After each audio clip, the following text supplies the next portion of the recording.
A Six Cylinder Courtship by Edward Salisbury Field, published in 1907 by the John McBride Company in October. Chapter 1. A Six Cylinder Courtship. The romance of my life began when a puff of wind landed a speck of dust in Jimmy Redmond's left eye. It was an obstinate speck of dust. Jimmy winked and rubbed and went through all of the approved motions, but he couldn't dislodge it. So I tooted down Lexington Avenue. We had just made the run from Ardsley to the corner of 34th Street, where Jimmy hopped out and entered a drugstore. I don't know whether druggists take a special course in it, but they always seem to be able to remove a speck of dust from a fellow's eye. The first thing I did then was to put on my goggles.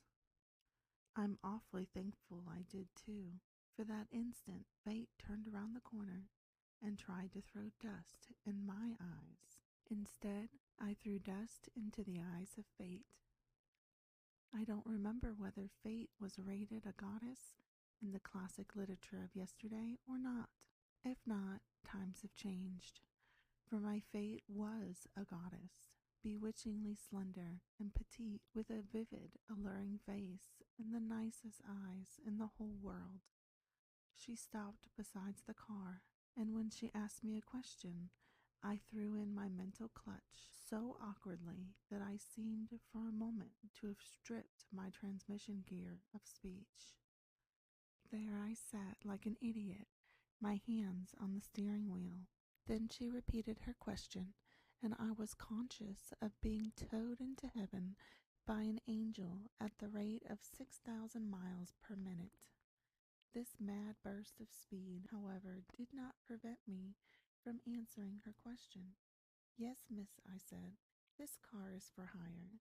"It looks like a good car," she observed, "and I'm in a great hurry." With that, I leaped to the sidewalk and opened the tonneau door.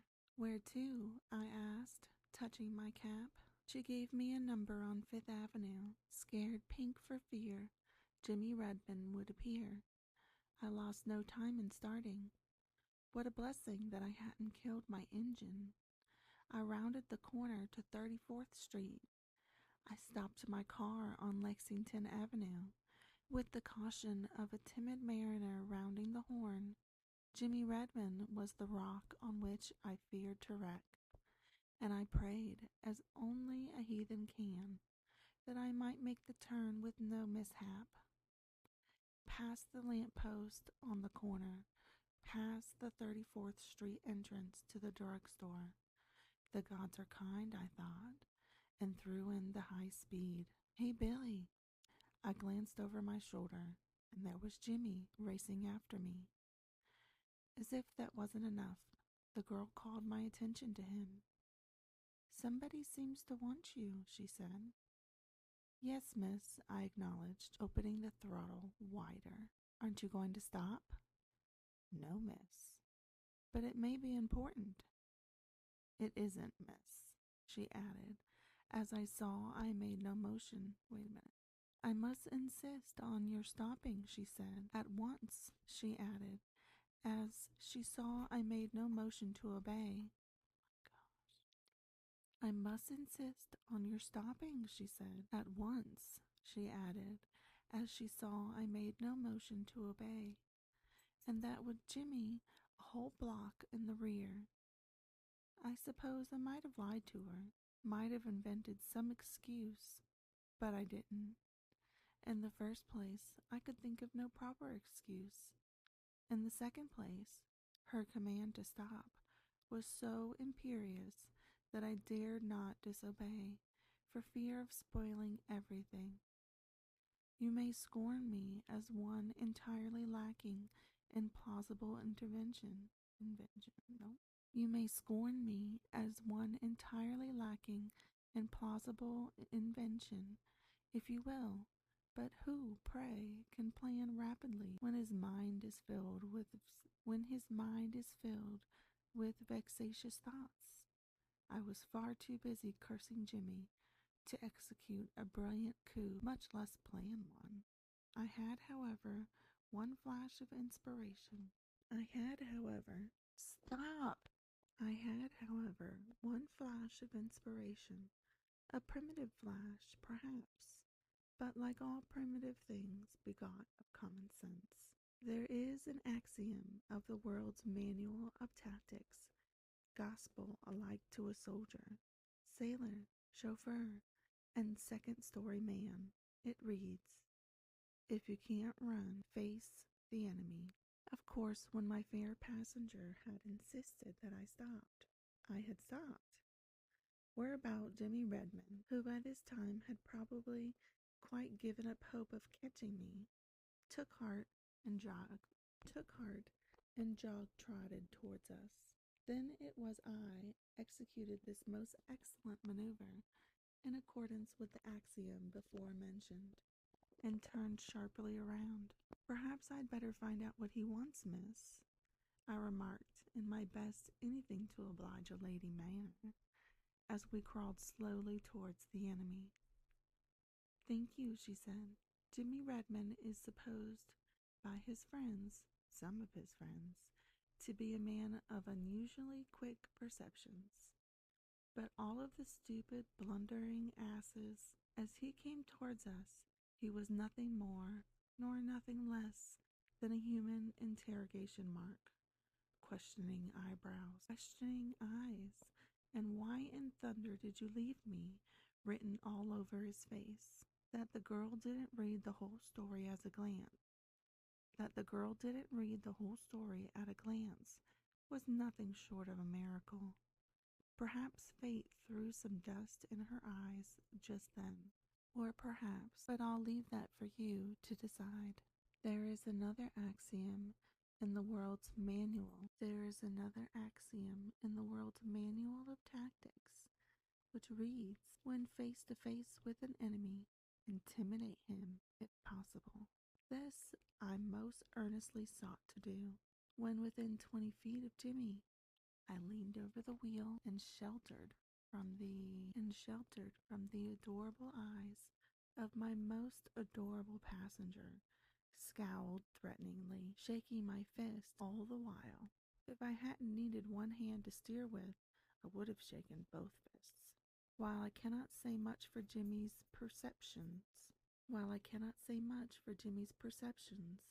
that is, much that is complimentary, my attitude, so alarmingly belligerent, undoubtedly impressed him. He stopped short and gazed at me like one in a dream, an unpleasant dream. Though puzzled he was, alas, as miserably interrogative.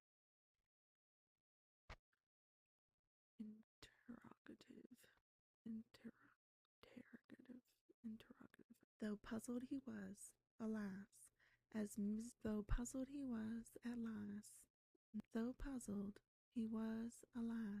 miserably interrogative as ever. His eyes and eyebrows were quite as questioning. The one mitigating feature in his conduct was that he let me speak first. Even there, perhaps, I am too generous. I might better say that I spoke first. Did you wish anything, sir? I asked as I brought the car to a halt at the curb. Well, really, old chap, he began. Did you wish anything, sir? I repeated with a menacing look in my eyes.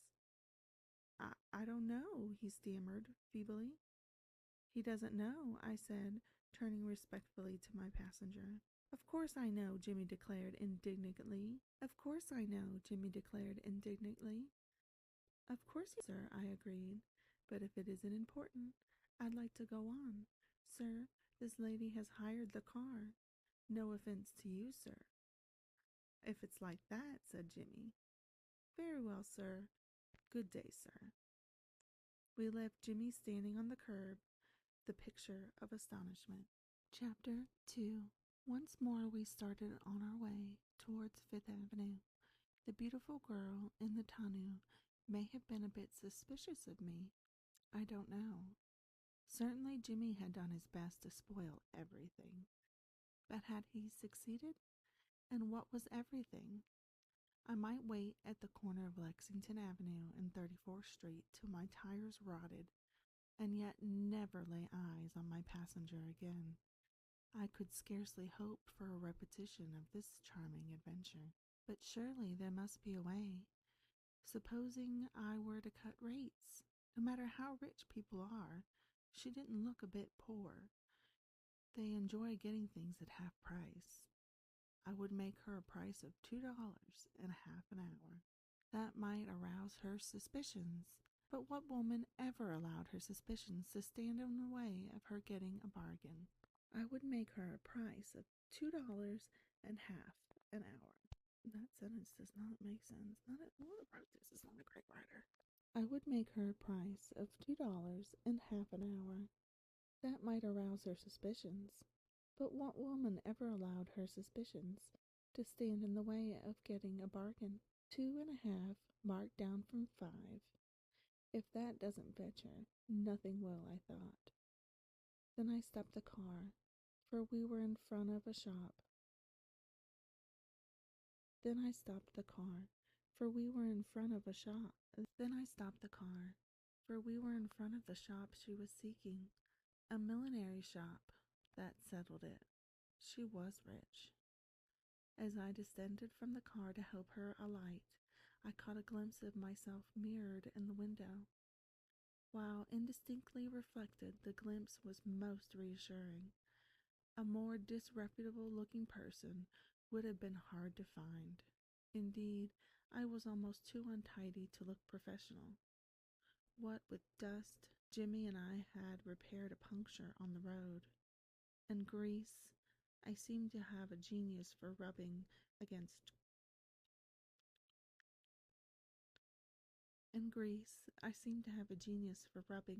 grease. I was a sight to behold. My goggles added the last touch. There was no doubt of it. I was the real thing. I shan't need you any longer, she said, as she stepped to the sidewalk. How much is it, please? $1, miss. My rate is $2.50 an hour. Isn't that unusually cheap? It's half rate, miss. Do you charge everyone that? Oh, yes, miss. And I make more money than any of them, for I never has to hunt for customers. Would you be wanting me again? Why, I don't know, she replied thoughtfully. If you ever want me, here's my number, I said, taking a pencil from my pocket and writing hurriedly on a piece of crumpled paper. Just ring up 1582 Madison, number 7, and ask for Reliance Garage and Bill Snow. Thank you, miss. Good afternoon, miss. And so I left her, with the first dollar I had ever earned in my pocket. With the love in my heart, I tooted up the avenue, rounded the corner at 56th Street, and into my garage, the Reliance Garage. Shan't I take you home, Mr. Snowden? Asked Jerry. Shan't I take you home, Mr. Snowden? Asked little Jerry Spinner, my guide, philosopher, and friend in the gasoline world. No thanks, Jerry, I replied. I'll walk. My apartment was only a square away, and after tubbing and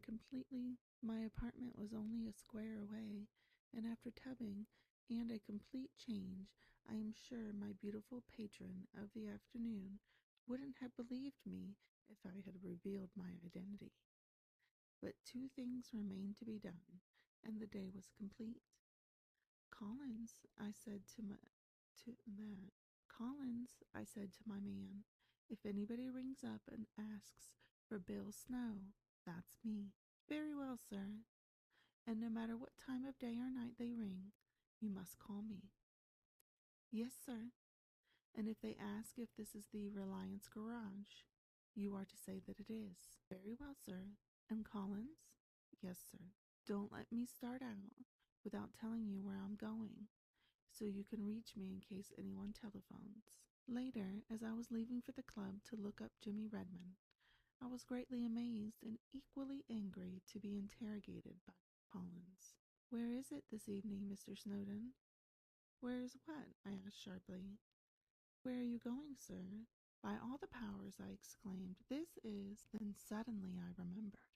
I told him where I was going for the sake of Bill Snow. That's all. I think, except that Jimmy was devilishly coy, disposed to unpleasant comments. That's all I think, except for that Jimmy was devilishly coy, disposed to unpleasant comments. The little beast. And yes, I might as well confess it, I suppose. I kissed the dollar she gave me before going to bed that night. Chapter 3. To be the biggest frog in your own particular puddle has long been considered an enviable distinction, and there are no end of puddles. The Wall Street puddle, the college settlement puddle,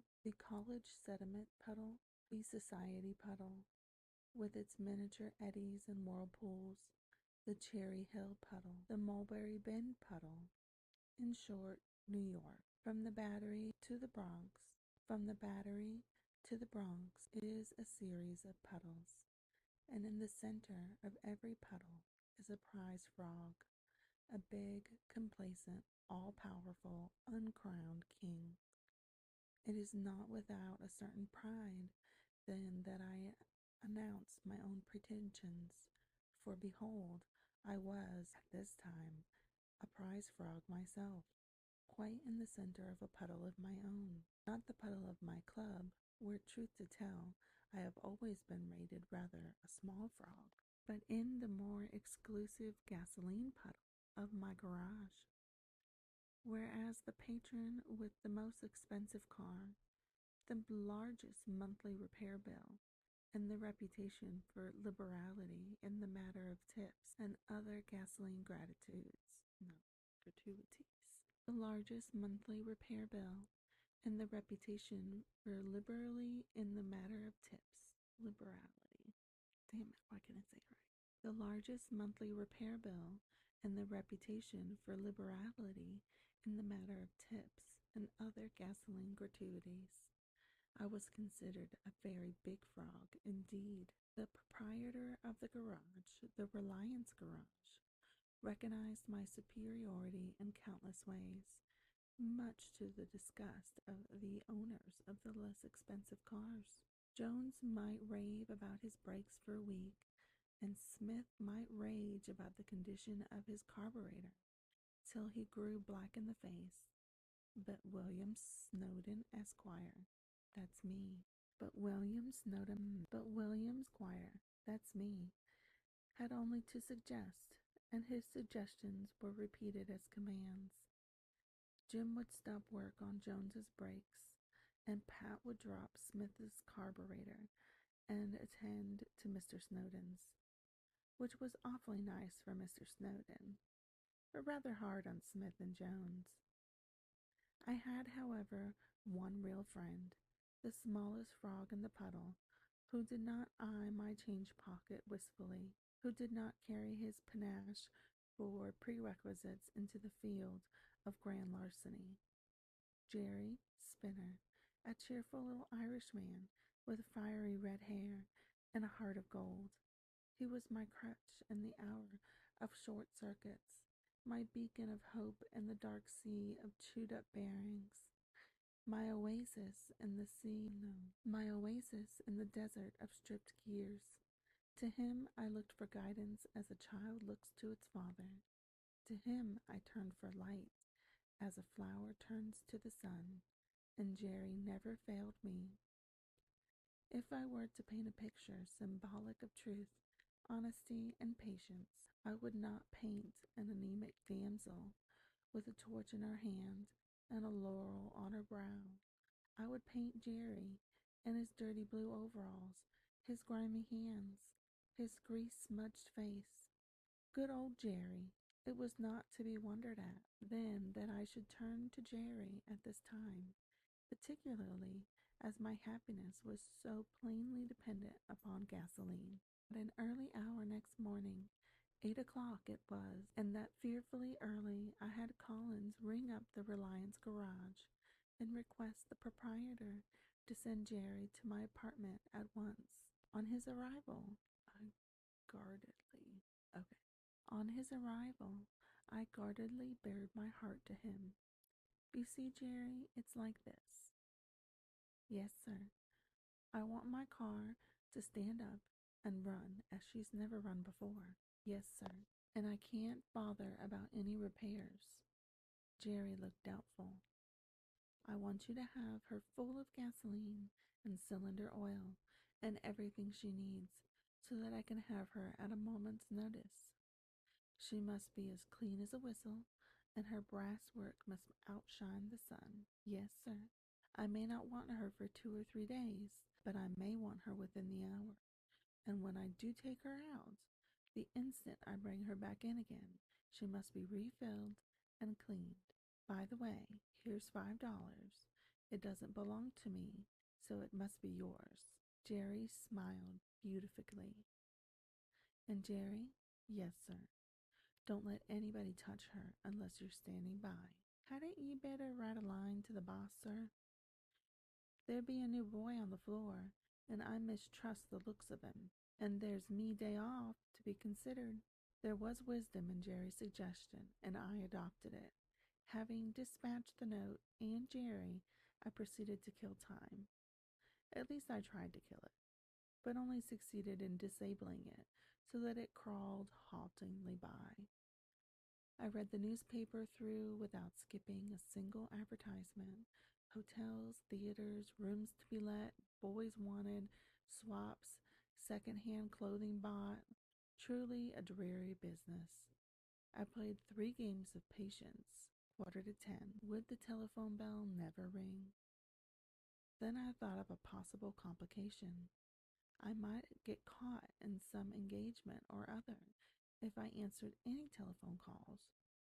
To avoid this danger, I instructed Collins to tell everybody who rang. Then I possible complications. I might get caught in some engagement or other if I answered any telephone calls. To avoid this danger, I instructed Collins to tell everybody who called or rang up, with the exception of a person asking for Bill Snow, that I was out of town. 10 o'clock, and the telephone bell rang. I bounded hopefully out of my chair, only to hear Collins say, "No, Mr. Redmond, Mr. Snowden is out of town." Then nothing happened for an hour. 11 o'clock found me desperate. 12 o'clock found me more desperate. Why, oh why, didn't fair passenger of yesterday ring up Bill Snow? At 1 o'clock I was hungry, yet dared not go to the club for fear of meeting Jimmy Redmond, who had been told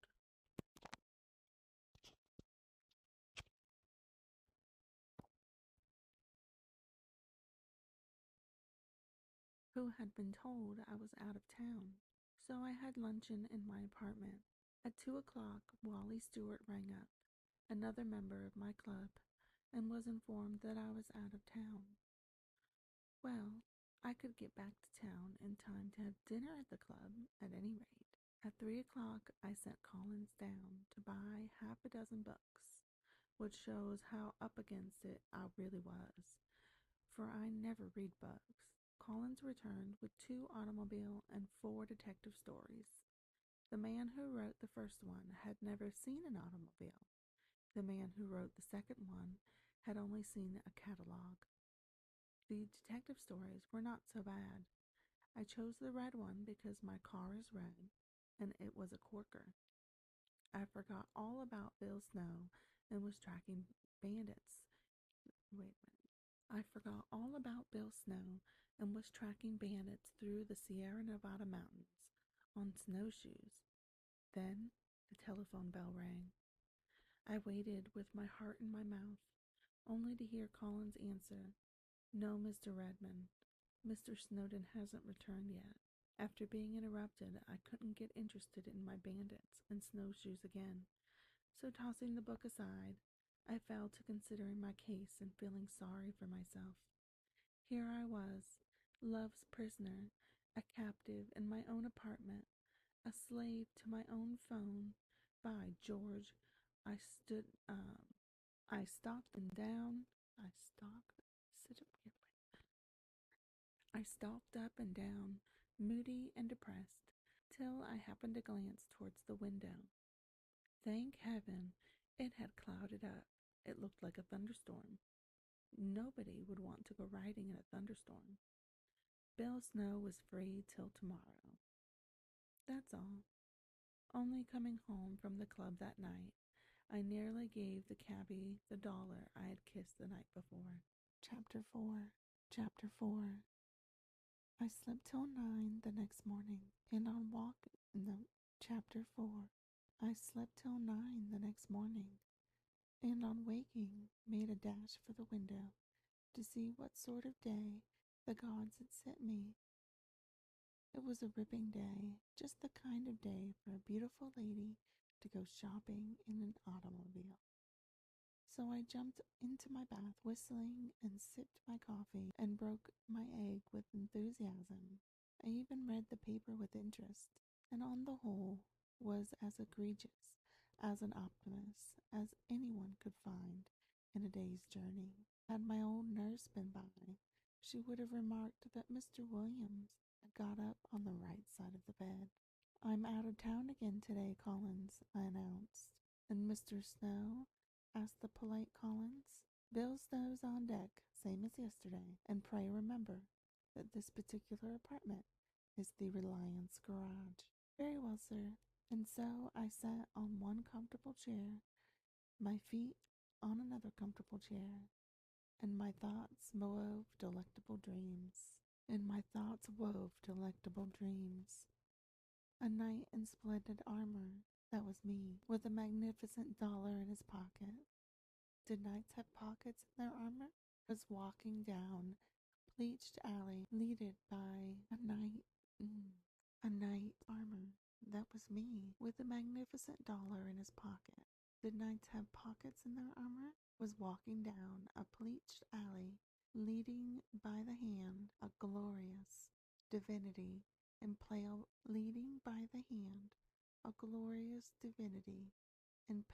blue brocade. Somewhere in a thicket a nightingale was singing, and the air was redolent with the perfume of roses and of gasoline. Then the telephone bell rang, and I shot out of my chair just in time to collide with Collins, who had bounded in from the next room. "Don't apologize," I entreated. "Answer the phone." Spurred on by my expression of impatience, Collins took down the receiver. My head whirled dizzily with happiness, for Collins was saying, "Yes, ma'am, this is the Reliance garage." "When she asks for Bill Snow, I'll talk to her," I whispered. Collins' face now assumed a puzzled expression. "Anything wrong?" I asked Anything wrong? Feverishly. "I'm afraid so, sir." "What is it? Quick!" "Why, you see, sir, the boy at the exchange desk downstairs must have been listening, and he had to chip in." "Go on," I commanded. "And when I told the lady that this was the Reliance garage, he said, 'Aw, it ain't eatin'.' And when I told the lady that this was the Reliance garage, he said, 'Aw, it ain't either. It's the Luxor apartments.' And then—" "Yes, and then?" I demanded fiercely. "And then, sir, he cut me off." "And then, sir, he cut me off." I know now how Napoleon felt when he was defeated at Waterloo, how Julius Caesar felt when he was stabbed by Brutus. For me, that moment was the epitome of all the tragedies of all the centuries. There wasn't a wretched buttons in the whole apartment house that hadn't been tipped by me to the point of affluence. And now I was betrayed, just at the moment of my greatest triumph. Betrayed, stripped of my dreams, robbed of my romance. But by all that was holy and unholy, it should not be. I would consider circumstance. I would snap my fingers in the face of fate. "Collins," I said in a strained, unnatural voice, Go downstairs and strangle that devil at the phone desk until he looks dead.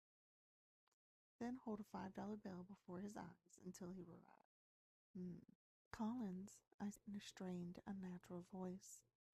Go downstairs and strangle that young devil at the telephone desk until he looks dead. Then hold a $5 bill before his eyes until he revives. Then tell him that apartment number 7, 1582 Madison, is the Reliance Garage. Also, instruct him to impress this bit of exclusive information on the night boy and the boy who relieves him during the noon hour. Now go. Chapter 5. Did you ever stop to think what a fiendish invention the telephone is? Some days it drives you nearly mad with its constant ringing. Again, it drives you quite mad by its silence. You wish that Miss Johnson wouldn't just ring you up, and she does. You wish that Miss Johnson would ring you up, and she doesn't. You go out for an hour, and on your return you are informed that Mr. Belair has telephoned. Did he leave any message? No, sir. Then you fall to wondering what on earth Mr. Belair wanted. Nothing that Mr. Belair has said or done in the 10 years that you've known him has ever interested you. Yet now your curiosity is aroused. What in thunder could he have wanted anyway? Finally, you can stand it no longer. You call up Belair at his club, at his office, at his house, only to learn that he wishes you to attend one of his informal, dreary little dinners, to meet a long-haired Russian who has written a novel you've never read.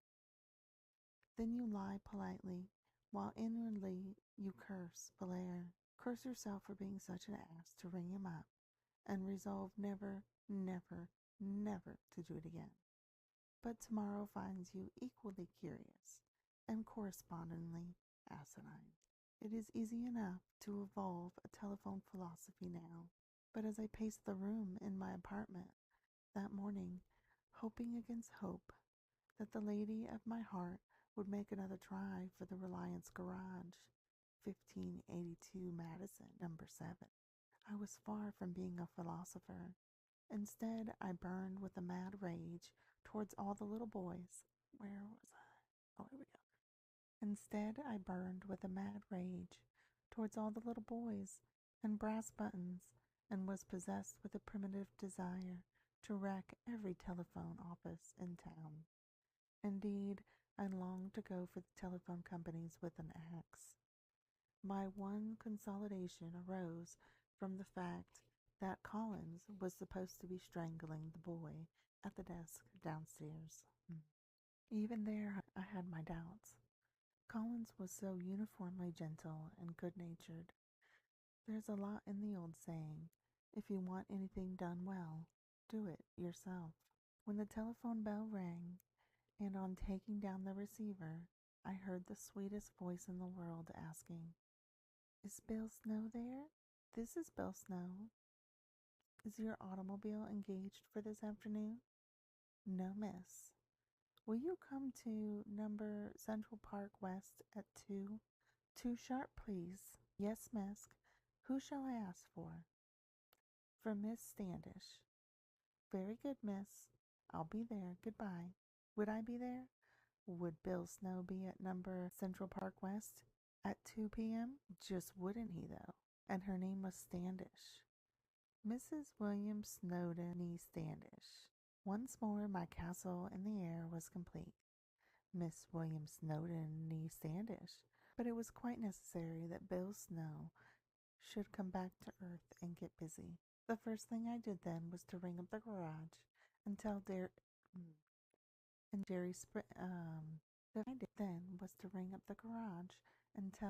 Spinner that the car must be ready for me at 1:30. When Collins showed up a moment later, I was a regular human sunbeam, radiating warmth, happiness, and contentment onto every corner of the room. "I hope you didn't hurt the poor dear lad," I said. "Well," said Collins, and his eyes twinkled, I estimate that the finger marks on his throat will wear off in a few days, sir. A $5 bill makes an admirable poultice, Collins. It do indeed. I spent the rest of the morning deciding what clothes I should wear. When a man's in love, he naturally wants to look his best when appearing before his divinity. But that was the one thing in the world I dared not attempt. I finally settled on an old brown suit. Then I asked Collins for a needle and thread. Is it something I can do for you, sir? No, thank you. Just threading a needle, please. Oh, no. No, thank you. Just a threaded needle, please. And I want the thread to be strong, you understand? Silk, sir? No, just thread. I made a clumsy job of it, perhaps. But when I had finished, the magic dollar, the dollar she had given me, the round dollar of destiny, was sewn snugly into my waistcoat pocket. No risk of spending you now, old chap, I murmured as I patted the pocket affectionately. Chapter 6. At the garage, I found Jerry Spinner giving an extra rub to my gas lamps. I'm sure it was affection that prompted him to do it, for no car ever shone more resplendently.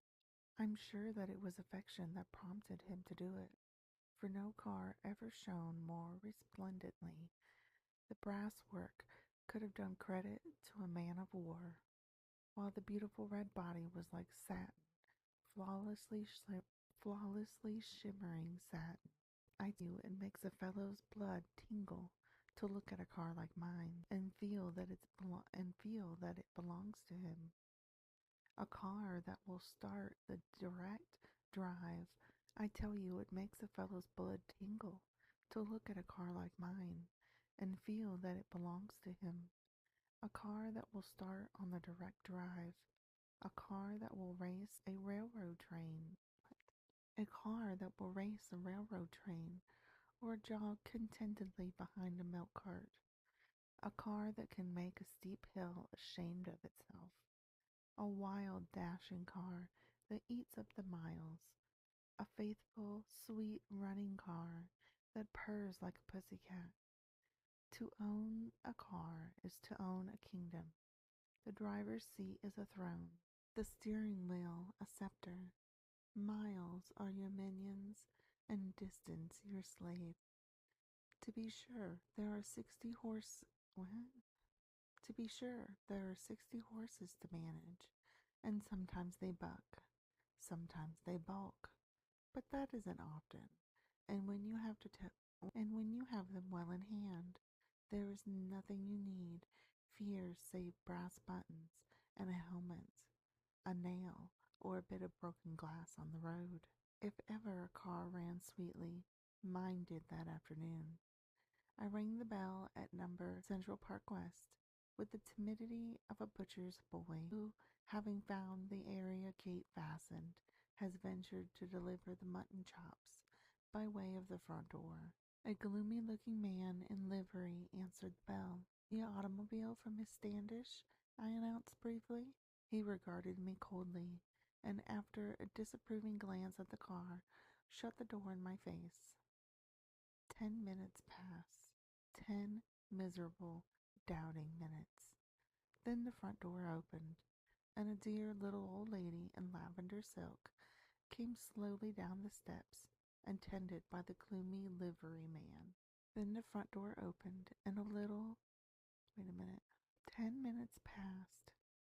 10 miserable, doubting minutes. Then the front door opened, and a dear little old lady in lavender silk came slowly down the steps, attended by the gloomy man in livery. My heart sank. Wasn't she coming? Was I to take Auntie and the pet poodle for an airing? As if in answer to my thoughts, a maid now appeared, leading a black poodle of the Russian variety, fearfully and wonderfully shaved, with a woolly head, a bare back, muffs on its legs just above the ankle, and a tassel on its tail. By this time I was ready to scream with rage and disappointment. I almost forgot to touch my cap. I quite forgot to open the tonneau door, and the manner in which that blackguardly Beau Brummel from below stairs did it for me was at once a lesson in deportment and a reprimand. The little lady in lavender was now safe in the tonneau, the black poodle beside her. After bowing respectfully, Beau Brummel and the maid had withdrawn to the house, closing the front door. Once more, fate had slapped me in the Wait a minute. Once more, fate had slapped me in the face. No wonder my cheeks burned. 2 lines of derisive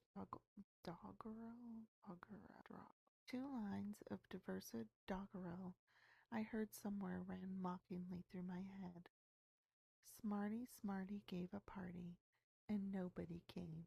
I strained at gnats and swallowed heaps of camels in my day, but I've never swallowed harder than I did over that poodle. Smarty Smarty gave a party, and a black poodle came. The little lady in lavender was probably her aunt. I pulled myself together with effort. "Where to, ma'am?" I asked. "Nowhere yet," she answered. "We're waiting for my niece." I have never quite understood how I managed to keep from flinging myself into the tonneau and embracing her, then and there. And the black poodle's presence in the tonneau meant that she was to sit in the front seat besides me. Then the front door opened, and a delicious figure in a blue broadcloth skirt and enchanting Russian pony skin jacket floated down the steps. From her smart toque to her trim little boots, she was perfect. What a dear morsel of womankind she was, hardly 5 feet 2. How soft and black her hair, how unexpected those blue eyes and black lashes. I felt like a gawking young giant as I helped her into the car. My orders were delightfully indefinite. Out to Riverside Drive, perhaps, and twice through the park. It was such a beautiful afternoon. And don't go fast, please. Auntie is a trifle nervous about automobiles. The drive was a dream. That afternoon I learned many things. Her name was Marion Standish. What a delightful name. Marion Snowdon. How Marion Snowdon. Infinitely more delightful. Auntie was her Aunt Elizabeth, and the black poodle answered to the name of Totu. I carefully drove. Wait a minute. I drove so carefully that Aunt Elizabeth wasn't a bit nervous. Safe, sane, and conservative. That was Bill Snow in a nutshell. We made the round of the park twice. I saw at least 50 people whom I knew. But there is little or no harm in passing. Bow, especially when the recipient feels But there is little or no harm in a passing bow, especially when the recipient fails to acknowledge it. I thought my time had come, however, when, caught in a crush of traffic, I found myself alongside Miss Larkin Pryor's Victoria. Not that I was afraid of Miss Larkin Pryor, but who should be sitting beside her but Jimmy Redmond? "Hello, Billy," he bawled, raising his hat. "How do you do, sir?" Miss Larkin Pryor turned and stared, then waved a fat hand. "When are you coming to see me?" she called. "Tomorrow, ma'am," I replied hastily. Thank heaven, the carriage in front of me is now moving. How I hated Jimmy. How I loathed Miss Larkin Pryor. What would the girl besides me think? You seem to be very popular, Bill." How delicious it sounded to hear her call me Bill. And how I lied. Ye gods, how I did lie. "Well, you see, miss," I explained, "I used to work for that gentleman who spoke to me before I went into business for myself, and the lady with him has just bought a new automobile and wants me to teach her how to run it." "I see," said Marion Standish. That was all she said. But what was it she saw? Did she see deceit? Was my name Bill Snow, or was it mud? Chapter 7. The poet who wrote, "'Tis better to have loved and lost than to have never loved at all," wasn't such a dry old bird as his other poems might lead one to believe. Not that I admitted for a moment that I had lost. I wouldn't lose. I was resolved to marry Miss Marian Standish, whether my name was Mud or not. If I couldn't win her as Bill Snow, I'd woo her and win her as William Snowden. And even in New York, where money is such a screaming necessity, William Snowden Esquire wasn't considered a bad match. The social barometer always registered fair weather when he turned up. Mothers with marriageable daughters beamed at him approvingly and invited him to dinners and to the opera, to their boxes at the horse show, to pink teas, to all manner of inane and unattractive entertainments. Oh yes, William Snowden was a popular young man, but that didn't matter a bit. But that didn't help matters a bit. The one important thing was, what did she think? If she thought at all, it was probably that Bill Snow was a careful driver, that his car was an unusually good model, and that his rate of $2 and half an hour was ridiculously cheap. To be a chauffeur in a million is an undoubted distinction. To be a chauffeur in a million is an undoubted distinction. To be a chauffeur with a million boarders on burlesque. Yet I wasn't conscious of my absurd position at the time. I tooted into my garage after returning from the threshold of heaven, number Central Park West. I felt at once hopefully despondent and despondently hopeful. It would all end right. It had to end right. That's all there was about it. "Did you have a good run, sir?" asked Jerry Spinner. "Splendid, Jerry, splendid." "Be you going out this evening, sir?" "I think not. Tomorrow's me day off, Mr. Snowden. I thought I'd better be remindin' ye of it." "All right, Jerry," I replied carelessly. "Just fix her up as usual. You might try a voltmeter on that wet cell, and be sure and have a good time tomorrow. Now about that new boy I was telling ye about. Him got a job here last week." "I mistrust him, Mr. Snowden." "Nonsense, Jerry. You'd mistrust your own grandmother." I dined that night in the club, hoping to kill two birds with one stone. The two birds I had in mind being a good dinner and Jimmy Redmond. Although the good dinner was forthcoming, Jimmy Redmond was missing, dining out somewhere, no doubt. Among the letters in my box, I found an invitation for the weekend. A nice, jolly invitation written by that treasure among women, Mrs. Tom Studley. Among the letters in my box, I found an invitation for the weekend. A nice, jolly invitation written by that treasure among women, Mrs. Tom Studley. At the bottom of the last page was a postscript by dear old Tom himself. Tom and I had been friends since our college days, and I had been friends. Good old Tom and Mrs. Tom was a brick. If I got beyond my depth in this Bill Snow affair, I'd count on her to pull me out. She was just the person who would know exactly what to do.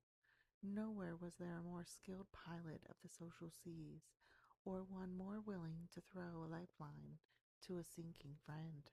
I decided to accept the invitation provisionally. I could do that with Mrs. Tom. "I'll come if I can," I wrote, "but don't count on me." I hung about the club till 9:30, hoping that Jimmy could turn up.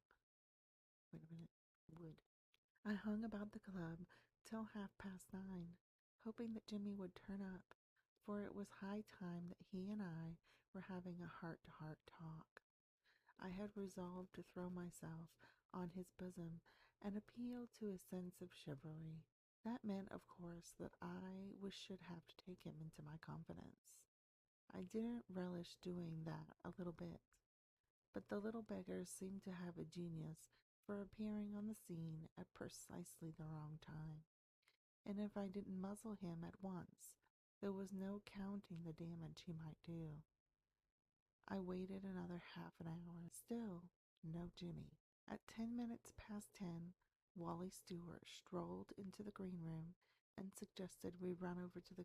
At 10 minutes past 10, Wally Stewart strolled into the green room and suggested we run over to the casino for the last act of Flirty-Gurdy, with the supper at Sherry afterwards. I accepted with alacrity, not that I cared for Flirty-Gurdy or supper at Sherry's, but anything was better than just hanging about waiting. Flirty-Gurdy bored me to extinction, and at Sherry's we handed over our hats and coats and made for the table Wally had thoughtfully engaged. We handed over our hats and coats and made for the table Wally had thoughtfully engaged. Before I had taken 10 steps, however, my eyes fell on a party of 4, seated at the table to my right. I gazed at them in utter amazement, then turned and fled.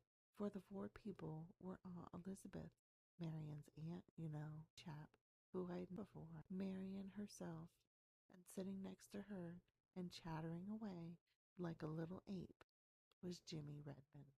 That settled it. My name was Mud. In one brief and startled glance, I had witnessed the demise of Bill Snow. For as Wally Stewart, he never did learn what became of me that night.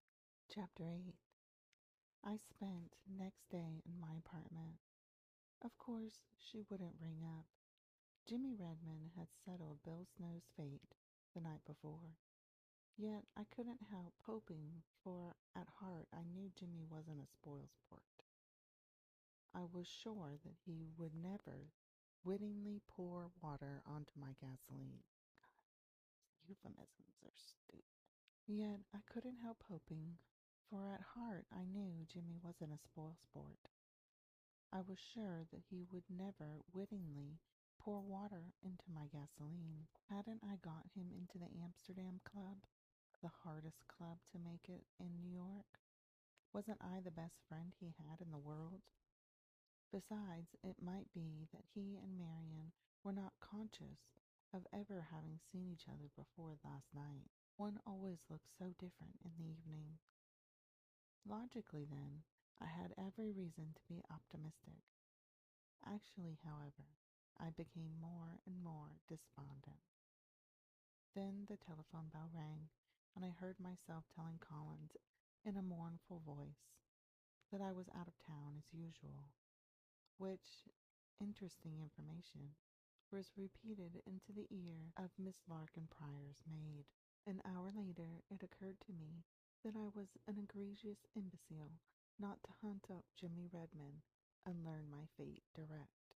After all, there was nothing in the world so trying as uncertainty.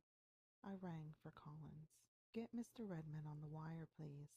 Collins tried 6 numbers before he met with any success, and even then his success consisted in the very unsatisfactory announcement that Mr. Redmond had left early that morning for Worcester County. Was there ever anything more exasperating? Here I was, a languishing prisoner, while Jimmy was foozling and driving into bunkers out of doors. Or perhaps he was lifting one of Willie Stewart's sprung-kneed hunters over a 3-foot fence in a mad cry after an evil-smelling asinine bag. At 6:30, I went for a walk, intending to return in half an hour, dress, and go to the club for dinner.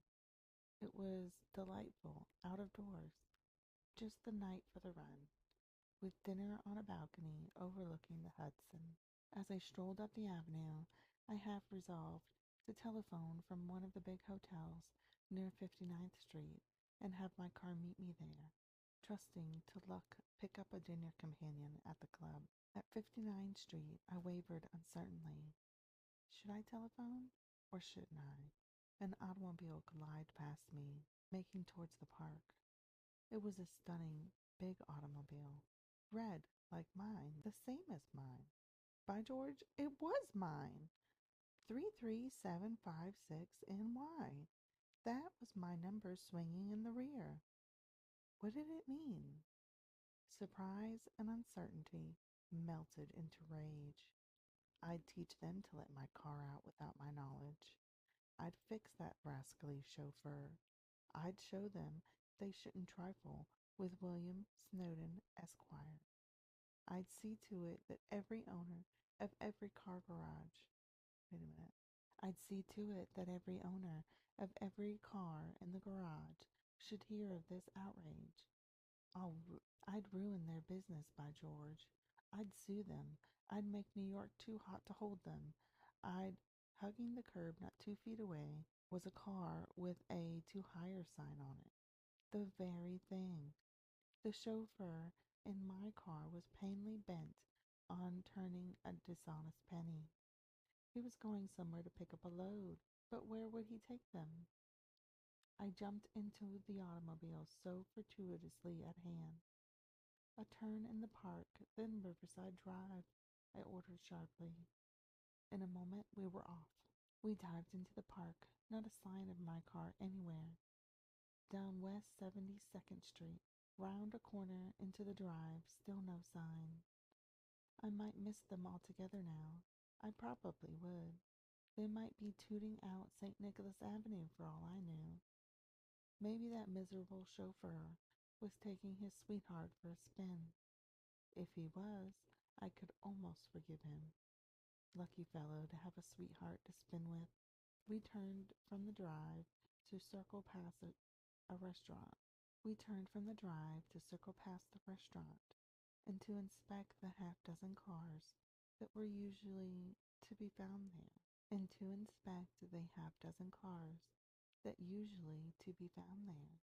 I counted 8, but mine was not among them. Then on we raced. It was a rickety old car, a rackety old car. One wondered how it managed to go at all. But it did. Over the viaduct, a turn to the right, up a hill, Amsterdam Avenue for a few blocks, an abrupt turn to the left, 2 blocks of Broadway, then into the beautiful boulevard, Lafayette. Of course they had come to this way. Who would smother in the park when they could be looking down upon the Hudson? Tail lamp of an automobile twinkled in the distance. Approach that car, I ordered, but do not pass it until I give the word. We gained on it rapidly. Closer and closer we drew, till I could almost make out the numbers in the rear. Closer still, they are my numbers. It was my car. Follow them, Ivor whispered hoarsely. We followed them for perhaps a mile. Suddenly our quarry made a dash. Were they trying to escape? How absurd of me. They were preparing for the steep road to take it on the high speed. They were preparing for the steep road to take it on the high speed. A car that can take that hill on high speed is a corker. A car that can take the hill on high speed is a corker. Mine could, but I had my doubts as to whether the vulnerable rattle-trap in which I was seated could take it in any circumstances. We managed it at the low gear with muffler cut out. Our ascent was slow, a series of gasps and startling explosions. At the top of the hill, I discharged my driver. You'd better stay around here a while, I suggested. I can almost guarantee you a load back down. A cafe ahead was ablaze with lights. People were dining in the porches. People were dining inside. There was voices, and occasional shrill laughter, the sound of glasses, and popping corks. Avoiding the porches, I followed the path to the stables, where automobiles awaited the pleasures of their master. Yes, there was my beauty. That rascally chauffeur was eating his dinner with other rascally chauffeurs in the little dining room off the kitchen. Should I confront him there and tax him with his dishonesty? Wouldn't it be better just to take the car and make off with it? That would prolong his agony. It would frighten him to death. By George, I'd do it. Only, how in the deuce do I do it without a switch plug? I hastily examined the other cars. Perhaps some careless fellow had forgotten to remove his switch plug. Would you believe it? One had. It took but a moment to install it, crank my engine, and slide out into the road, leading to the rear entrance to the grounds. The road that baby two-cylinder cars and sick four-cylinders always travel when coming to this place, thereby avoiding the heartbreaking hill from the boulevard. I had fully intended to return the switch plug, but someone was coming from the house. I glanced over my shoulder. It was a man in an automobile cap. I suddenly felt like a thief. "Hey there!" I paid no attention. Instead, I shot out into the darkness. There was no shifting of speeds. My car was a car. I had started her on that direct drive. A few pursuing cries, then silence. A few pursuing cries, then silence. Feeling like a reckless Dick Turpin and tingling with excitement. Feeling like a reckless Dick Turpin and tingling with excitement, I skimmed along toward home. What a dashing adventure. I was almost grateful to the chauffeur for stealing my car. No, I wasn't either. If I were grateful at all, I should be grateful to Jerry Spinner. Such a thing could have never happened with him at the garage. But it was Jerry's day off. Chapter 9. A pleasant night. A good road, with one gas lamp burning holes in the vague shadows ahead, and the whole world may go hang. One doesn't know what life is till one has motored at night. As I skimmed along towards home, I forgave everybody everything. Jimmy Redmond was a prince. The chauffeur who had stolen my car was an amiable lunatic. The adventure of the evening was a heaven-sent diversion. I whirled over the verticut, down Riverside Drive, past the tomb of an immortal general, past the palace of Mortal Steel Trust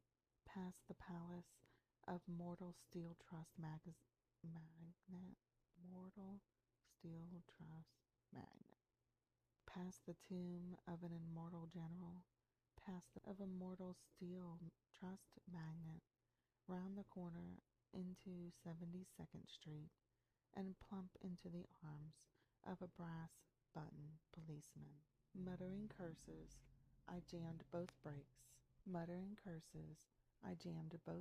home. This would make my third arrest for speeding.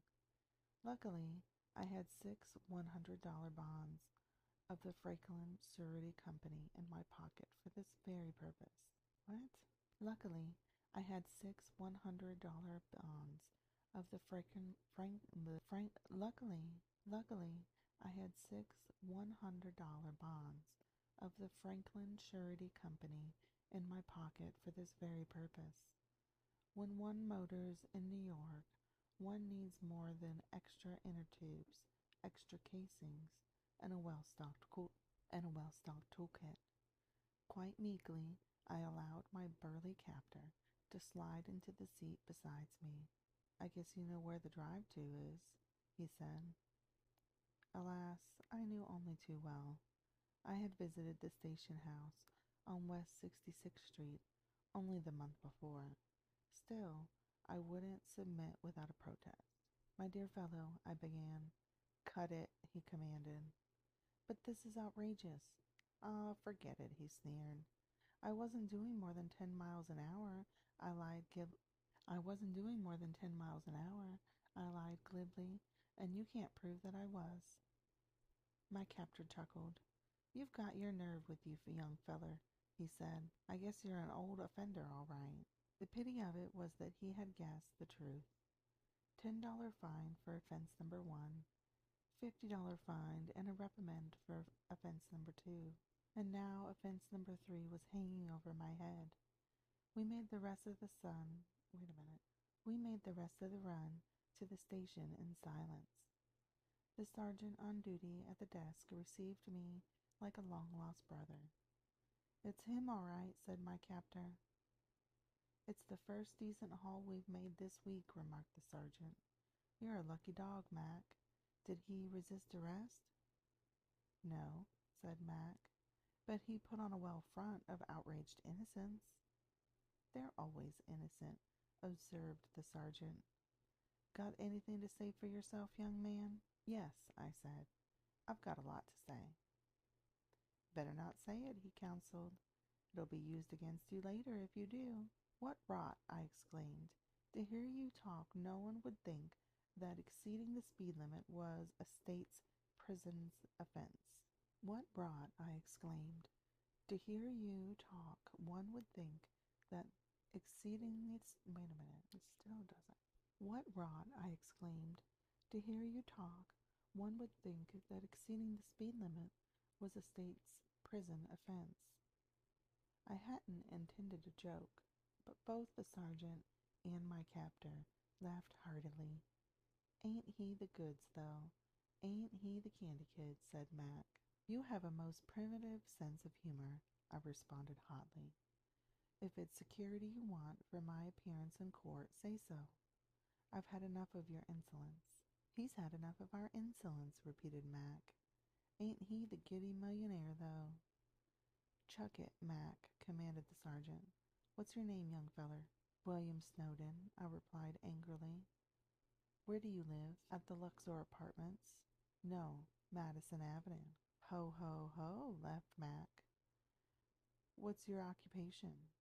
"I haven't any." "He's a bloomin' capitalist," said Mac. "You be... Well, young feller, I've got you down on the book twice," remarked the sergeant. "Twice?" I gasped. "That's what I said, twice." "May I be permitted to ask on what charges?" "Certainly," said the sergeant with a malevolent malevolent okay, said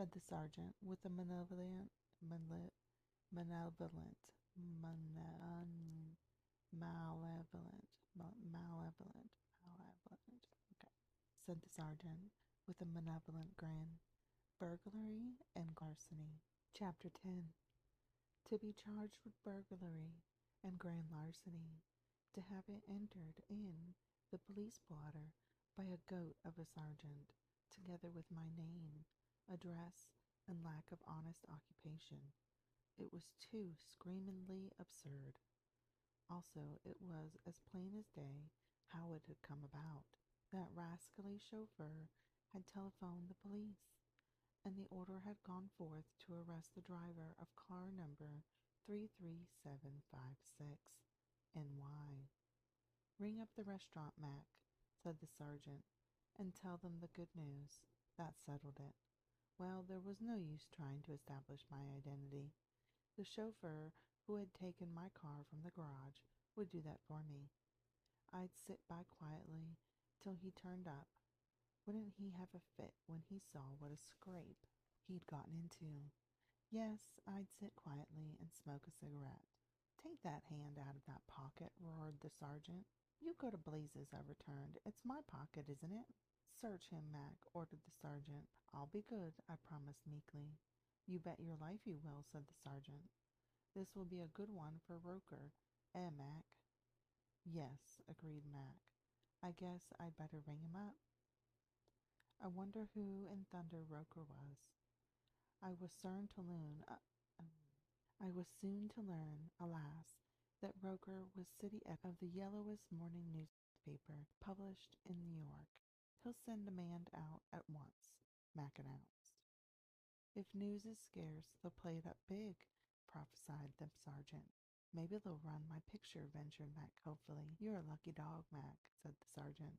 "And they'll have to stop throwing it in your face that nothing ever happens at the 66th Street station," added Mac diplomatically. The situation had now resolved itself into a race between Roker's man and the chauffeur. If the chauffeur arrived first, I would at least escape a personal interview. If the reporter arrived first, heaven help William Snowden. The next 10 minutes was the longest 10 minutes I have ever experienced. Would that miserable chauffeur never come? An automobile chugged up to the station. An automobile chugged up to the station house and stopped before the door. I sprang to my feet. "Sit down," commanded the sergeant. I sat down. "See who it is, Mac," he ordered. Mac strode to the door and disappeared. "I wished very much to see the chauffeur who claims the car," I announced to the sergeant. "You can take it from me that you ain't half as anxious to see him as he is to see you," chuckled the sergeant. "I'm not so sure of that," I replied. "We'll see," said the sergeant. Just wouldn't we see, though? I pictured the whole scene in my mind. A groveling chauffeur, my discomforted captor, an apologetic sergeant, and virtue triumph in the shape of one William Snowden, Esquire. Oh, we'd see it right enough. There was Mac now, and behind him, not at all the person I had expected to see, was the chauffeur who had driven me to the restaurant. "I got a load back all right," he announced, grinning derisively. "But where's the other chauffeur?" I asked. "Don't worry, he's coming," said Mac. "When he does come, it will be you who's worried," I replied. "Here he is now," said the sergeant. I turned to confront the poor wretch. It was Charlie, the new boy at the garage, whom Jerry Spinner had tried to warn me against. "Good evening, Mr. Snowden," he said, touching his cap. "Do you know this man?" asked the sergeant.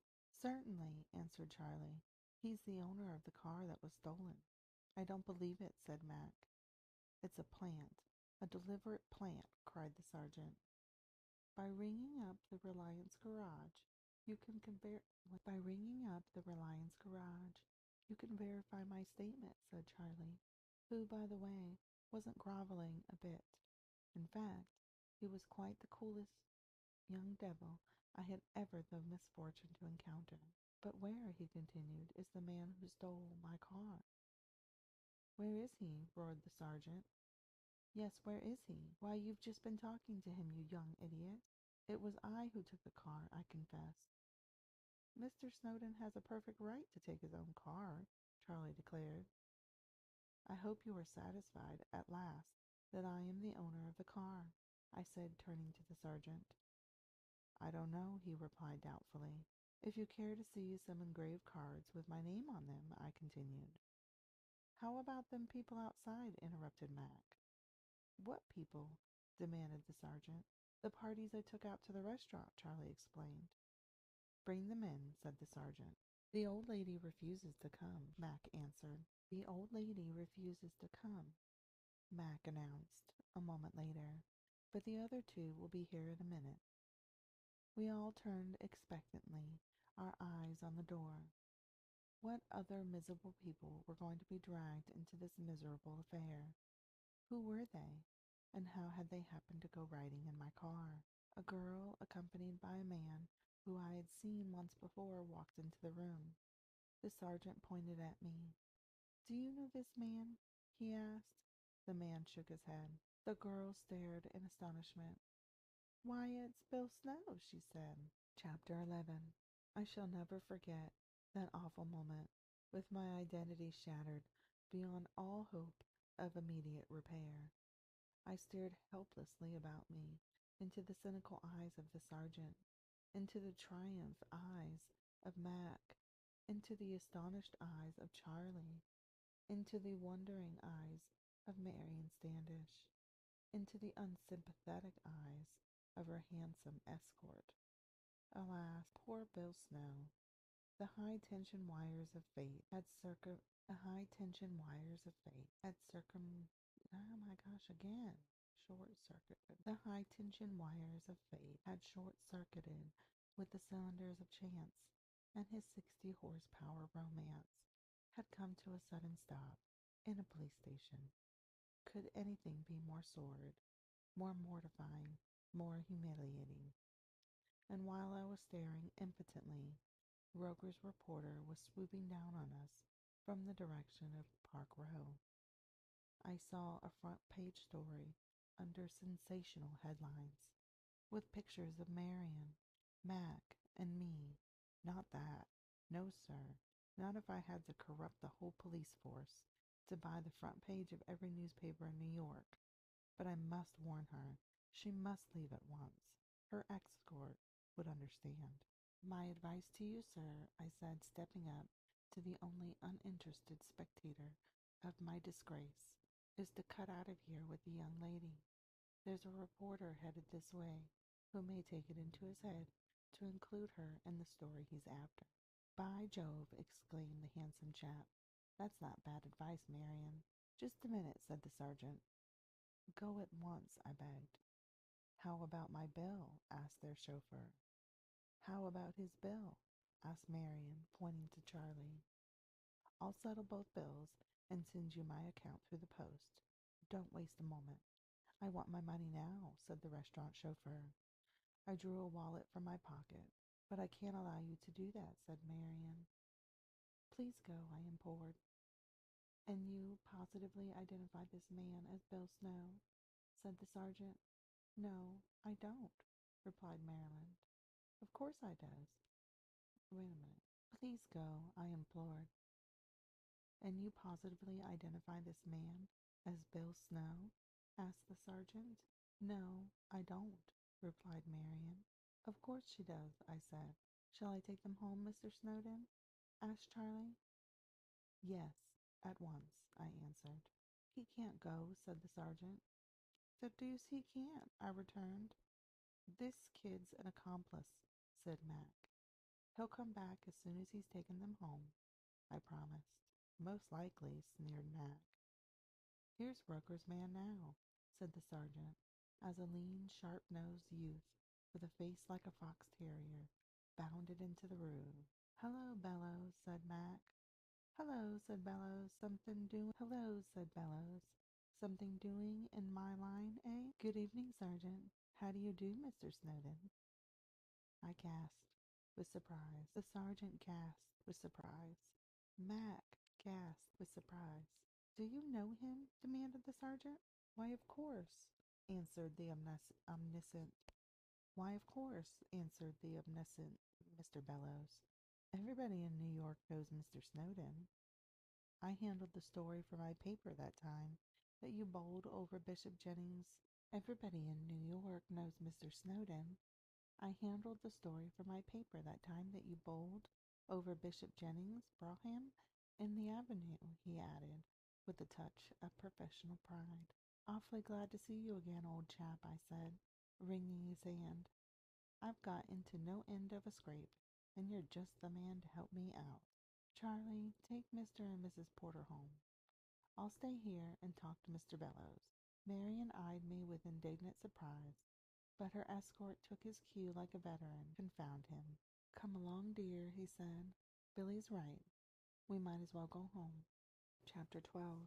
Now, Bellows, old chap, I began. Just a minute, Mr. Snowden, said Bellows, reaching for his pencil and copy paper.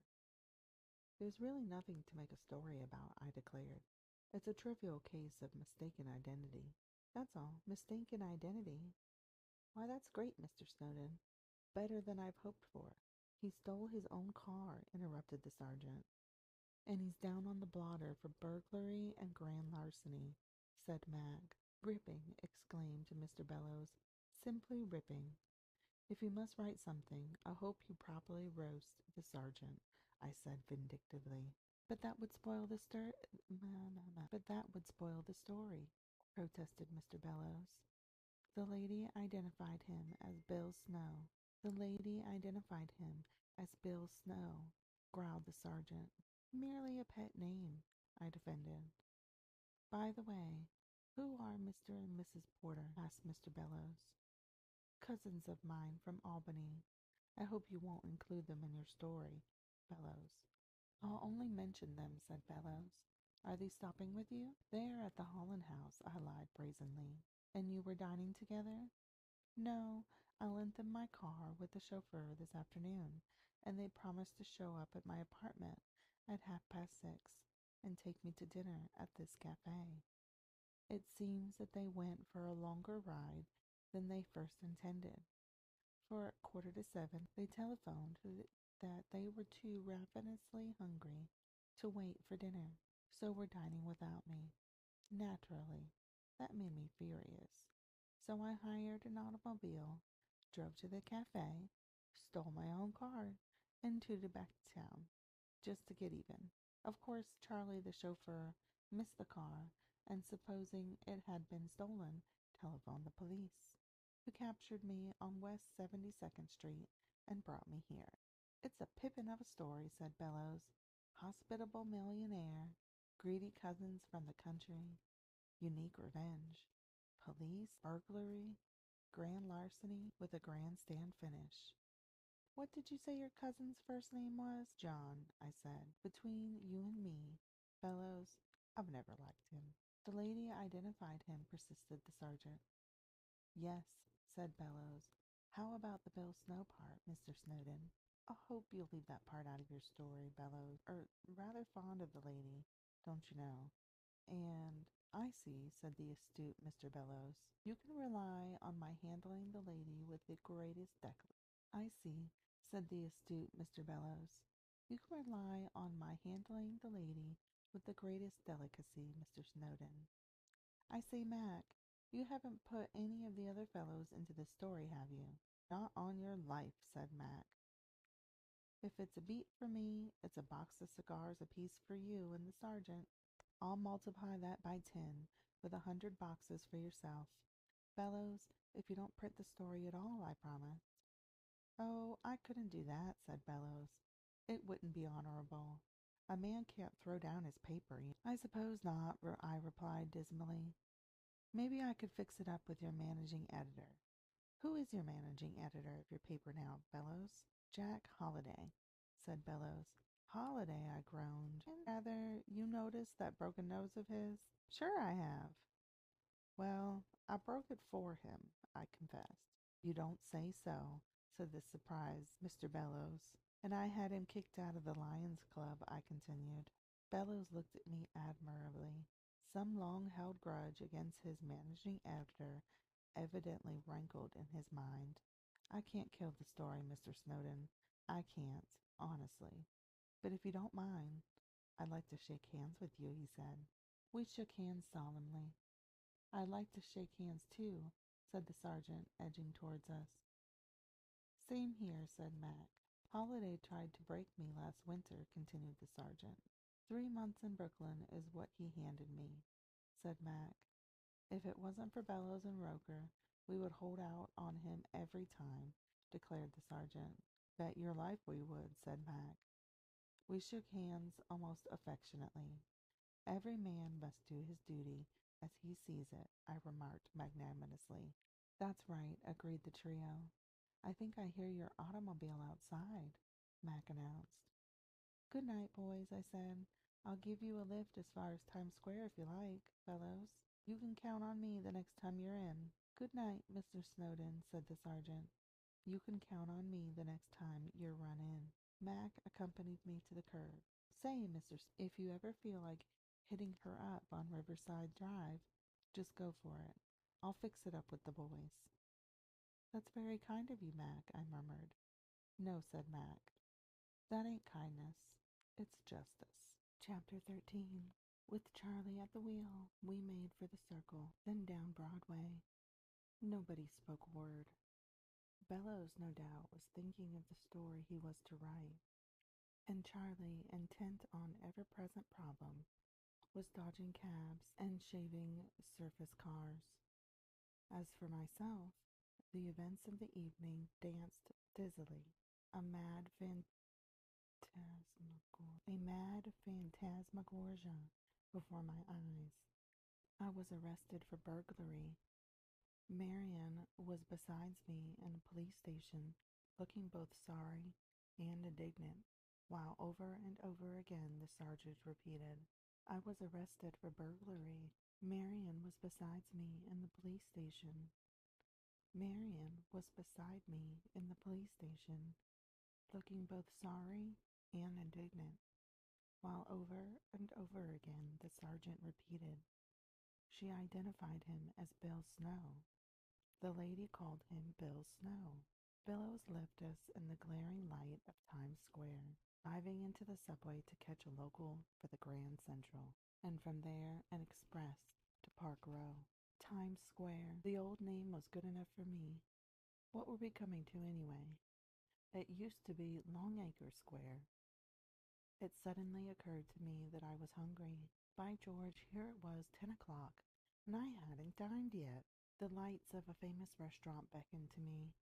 Its patrons were all at the theater, and it didn't scruple to turn an honest penny during their absence.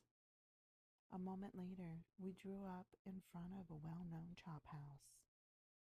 "Come on and share a steak with me, Charlie," I said. Once inside, I ordered a large porterhouse.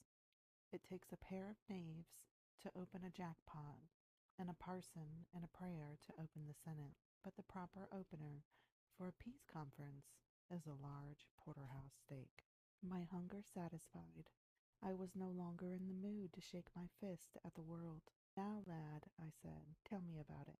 "About my taking out your car this evening?" "Yes, Charlie." "Well, sir, a man rang up the garage about 6:30 and said he was your man Collins. I think he called himself." "Go on." "And he told me you wanted your car sent around to number Central Park West. I asked Sam if it was all right. I haven't been with the Reliance people very long, you know. Sam told me to go ahead and take the car to the address your man had given me. When I got there, I rang the bell, expecting to leave the car and cut back to the garage. But when the young lady asked me to drive for her, when I got there, I rang the bell, expecting to leave the car and cut back to the garage. But the young lady asked me to drive for her, so I did. That's all, Mr. Snowden. Did she, surprised to see you, Charlie?" "Yes, sir, I think she did." And this was the lad whom Jerry Spinner had mistrusted, whom I myself had cursed for a rogue and a rascal. I felt like apologizing to him, and I did so with a $20 bill. "It has been rather an unusual night for us both, Charlie." "Yes, it has indeed, sir," he replied with a satisfied smile. Now burn to get home and question Collins. Not that I needed to question him, for I thought I understood exactly what happened. Marian must have telephoned not long after I started for my walk, and when she had asked for Bill Snow, Collins, realizing how important it was, had promptly thrown himself into the breach. No, Bill Snow wasn't in. Was there anything he could do? Yes. She wanted an automobile. Yes, she wanted the automobile at 7:15. Could she have it? "Certainly, miss. Where shall I send it?" "Number Central Park West, please." "Thank you, miss. Goodbye." Where I had been such an ass was to believe that Marian couldn't possibly ring up again. But hadn't I seen her with my own 2 eyes, talking to Jimmy Redmond?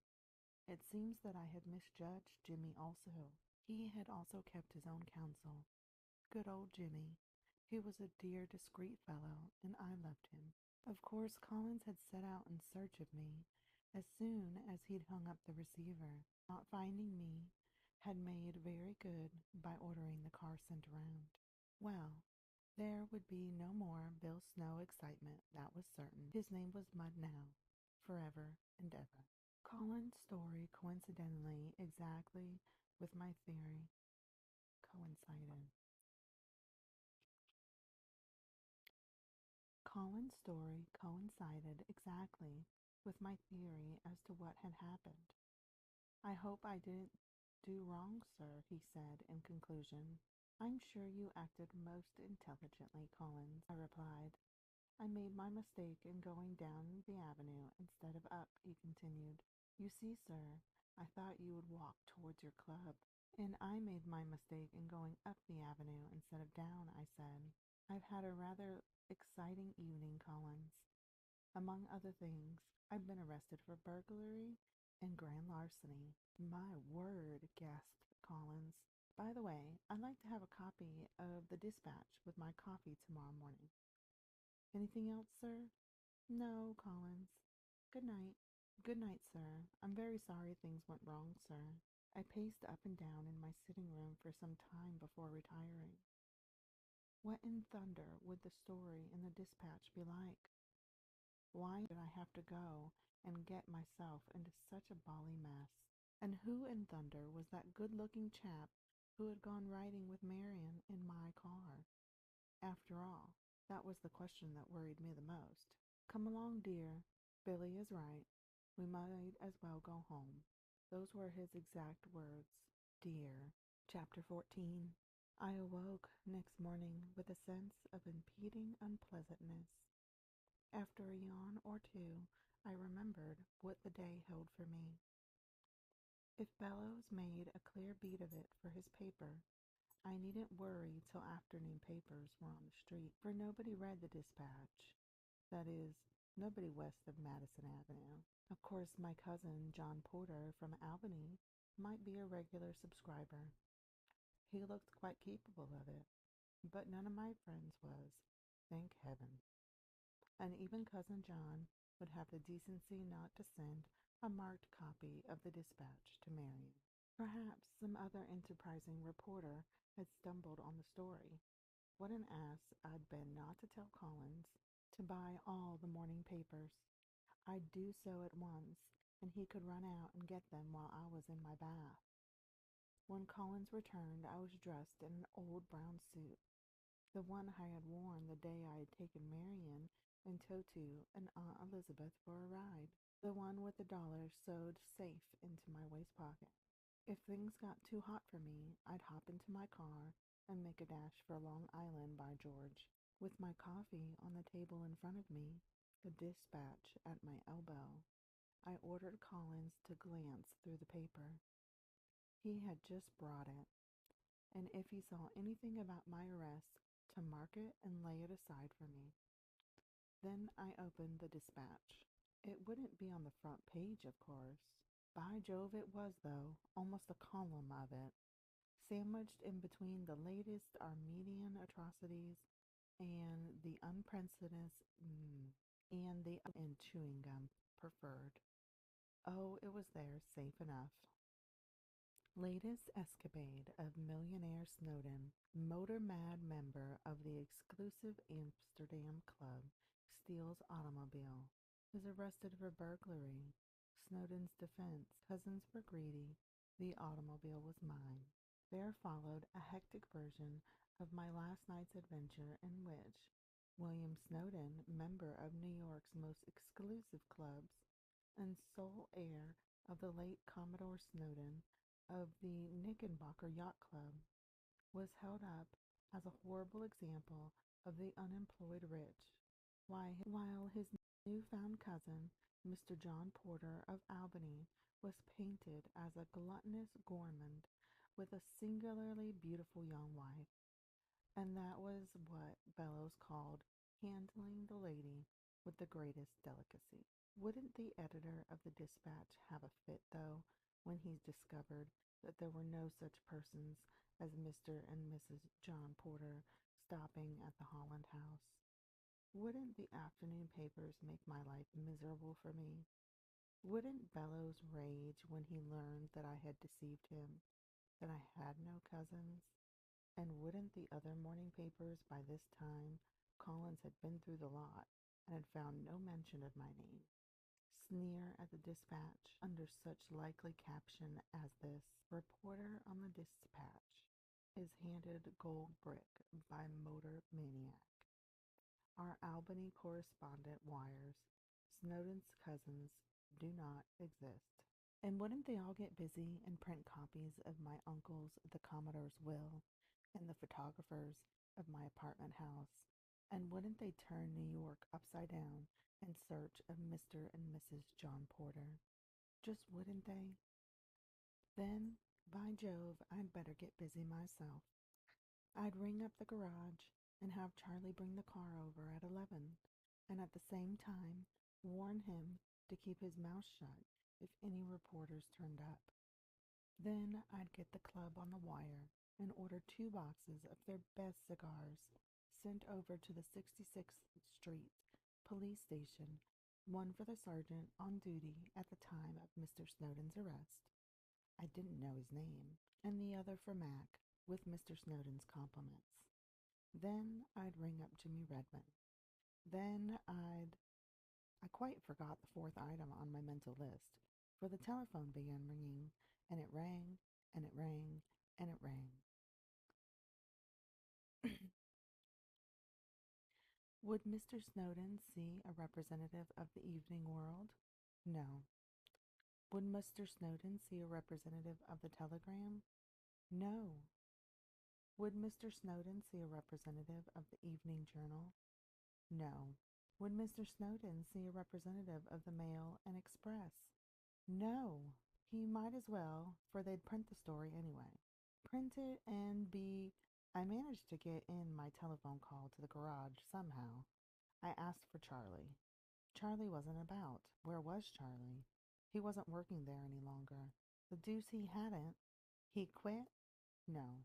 He'd been discharged. Been discharged? Yes. Who was this, please? This was Mr. Snowdon. Oh, it was Mr. Snowdon. After reading the dispatch this morning, Mr. Snowdon, I concluded that I didn't need Charlie any longer. Am I to understand that you discharged him on my account? Certainly, sir. The young scoundrel was plainly responsible for your arrest. By this time I was besides myself. Why, you mountain of imbecility, I roared. Charlie's the best driver you've got. If you don't take him back at once, mind, I'll build a garage next to yours and hire him to take care of it. I'll send for him right away, Mr. Snowdon. You'd better, I said. I want my car this morning, and I want Charlie to bring it to me. If he isn't here by 11, I'm done with your garage, and I'm done with you. Do you understand? I hung up the receiver, only to take it down again. Could Miss Dobbins of the Herald see Mr. Snowdon in his apartments at 2? Certainly not. At 1, then? No, Miss Dobbins couldn't see Mr. Snowdon at all. Then Collins came into the room. You reporters, Mr. Snowdon? What reporters, Collins? The ones that have been telephoning you all morning? Well, sir, I just found out from one of the hall boys they're all lined up on the front steps waiting for you to come down. Chapter 15. I heard Collins' interesting announcement with indifference. No doubt half the reporters waiting for me below were armed with cameras. Well, what of it? I only hoped that all the reporters in New York were on my trail, for the one thought that bothered me now was that they might find out who Miss John Porter was. Perhaps I ought to telephone Marian and warn her of her danger. Reporters were such devilishly enterprising people. They were almost sure to find her sooner or later. But maybe the telephone wasn't in her name. There were at least 30 Standishes in the telephone book. Martha, Michael, Millicent, but no Marian. What a fool I'd been not to look at the street numbers. Here it is now. 561 Riverside, Standish, Elizabeth. That was Aunt Elizabeth, of course.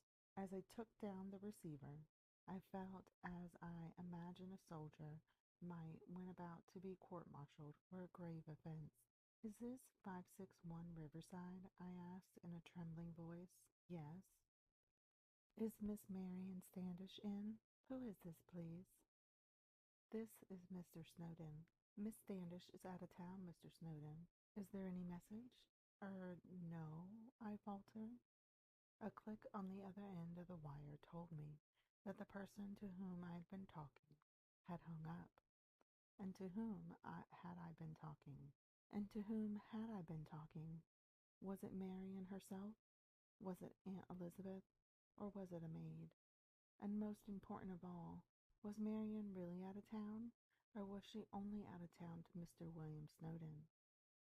I felt snubbed. I sat upon distinctly unhappy, of course. She wasn't out of town. I felt snubbed, sat upon, distinctly unhappy. Of course, she wasn't out of town. Well, I'd done my best to warn her, and very possibly she was out of town after all. The next thing was to locate Jimmy Redmond. I simply had to see Jimmy. I'd make him go to Long Island with me, by George. He was a loyal little devil, me through this affair, and he'd fix it up for me to meet Marian, too. Now that Bill Snow was dead, I'd have to pin all of my hopes on Jimmy. How in blazes had he managed to meet Marian anyway? Alas for my hopes. Although I tried every number I could think of, Jimmy was not to be found. 2 minutes to 11, Collins helped me into a long dust coat. I donned cap and goggles. Now I was prepared to meet a battery of cameras, a regiment of reporters. It is comforting to know, in this prying world, that one is still permitted the disguise of goggles.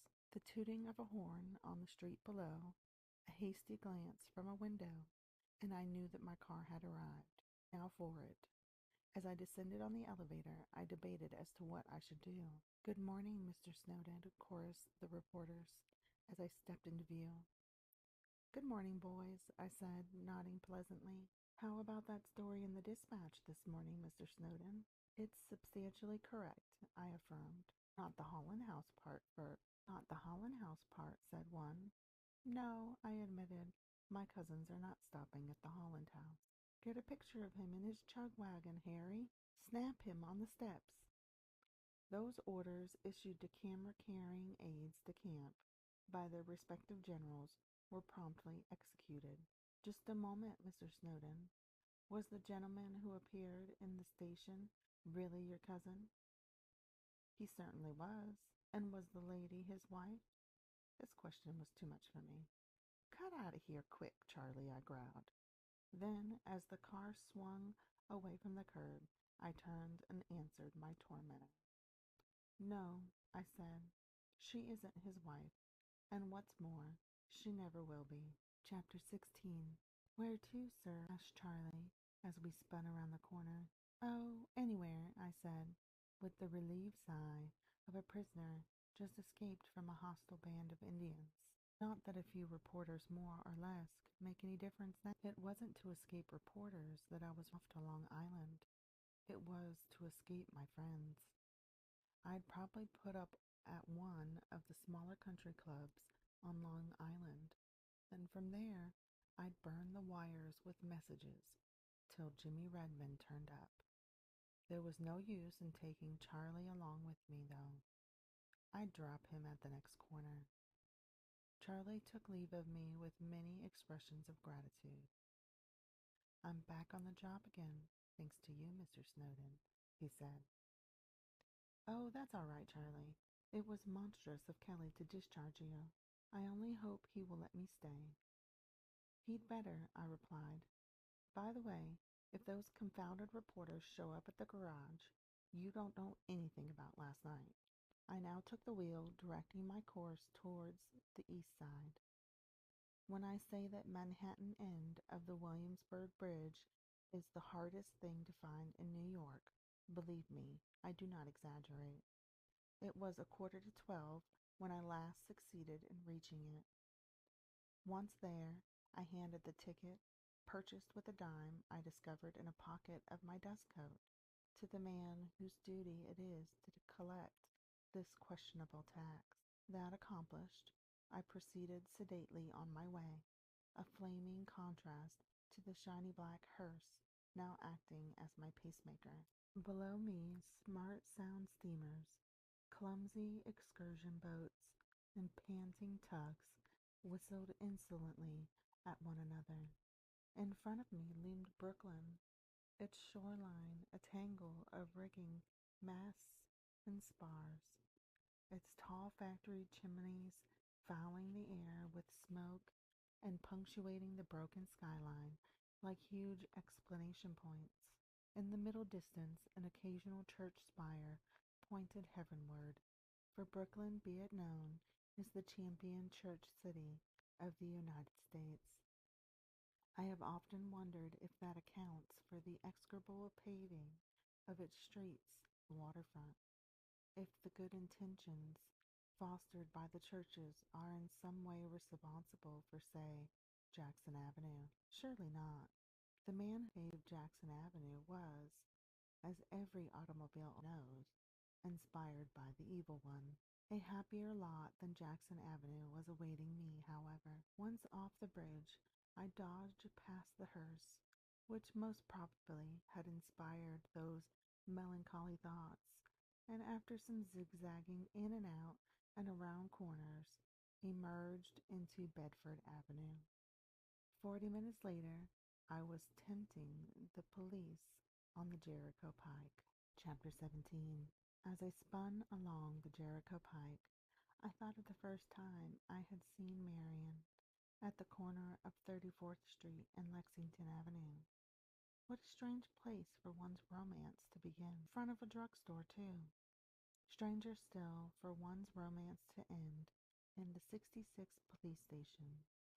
It sounded uncommonly sordid, but it was true, all except the ending part. My romance hadn't ended. No, sir, it had only just begun. The next time I saw Marian, Jimmy Redmond must manage that part. It would be in somebody's drawing room, where we could talk to each other like Christians, where I could explain away the fiction of Bill Snow, poor Bill Snow, and appear in my true character, a devoted and adoring William Snowdon. She might snub me unmercifully at first. She probably would. But she'd have to give in sooner or later. I wouldn't bear her not loving me. She simply had to love me. Here it was, the 5th of May. If we could only be married in June, that would be perfect. We'd go to the St. Lawrence, of course. We'd make the trip in the very car I was driving. We'd spend the summer on my island, the nicest island in the whole 1,000. By George, and we'd invite Aunt Elizabeth and Totu, the black poodle, to spend September with us. So I dreamed my dreams while the speedometer ticked off the miles. It wasn't till I reached Krug's Corner that I realized I was hungry. As I was heading for no place in particular, I might as well stop there for luncheon. Krug's Corner. That's where Jimmy Redmond and I had the delicious cup of coffee the morning of the Vanderbilt Cup race. Mighty early in the morning it was, too, long before sunup. I'd try a pot of their coffee now. Awful dissipation to drink coffee at noon, but why shouldn't I dissipate?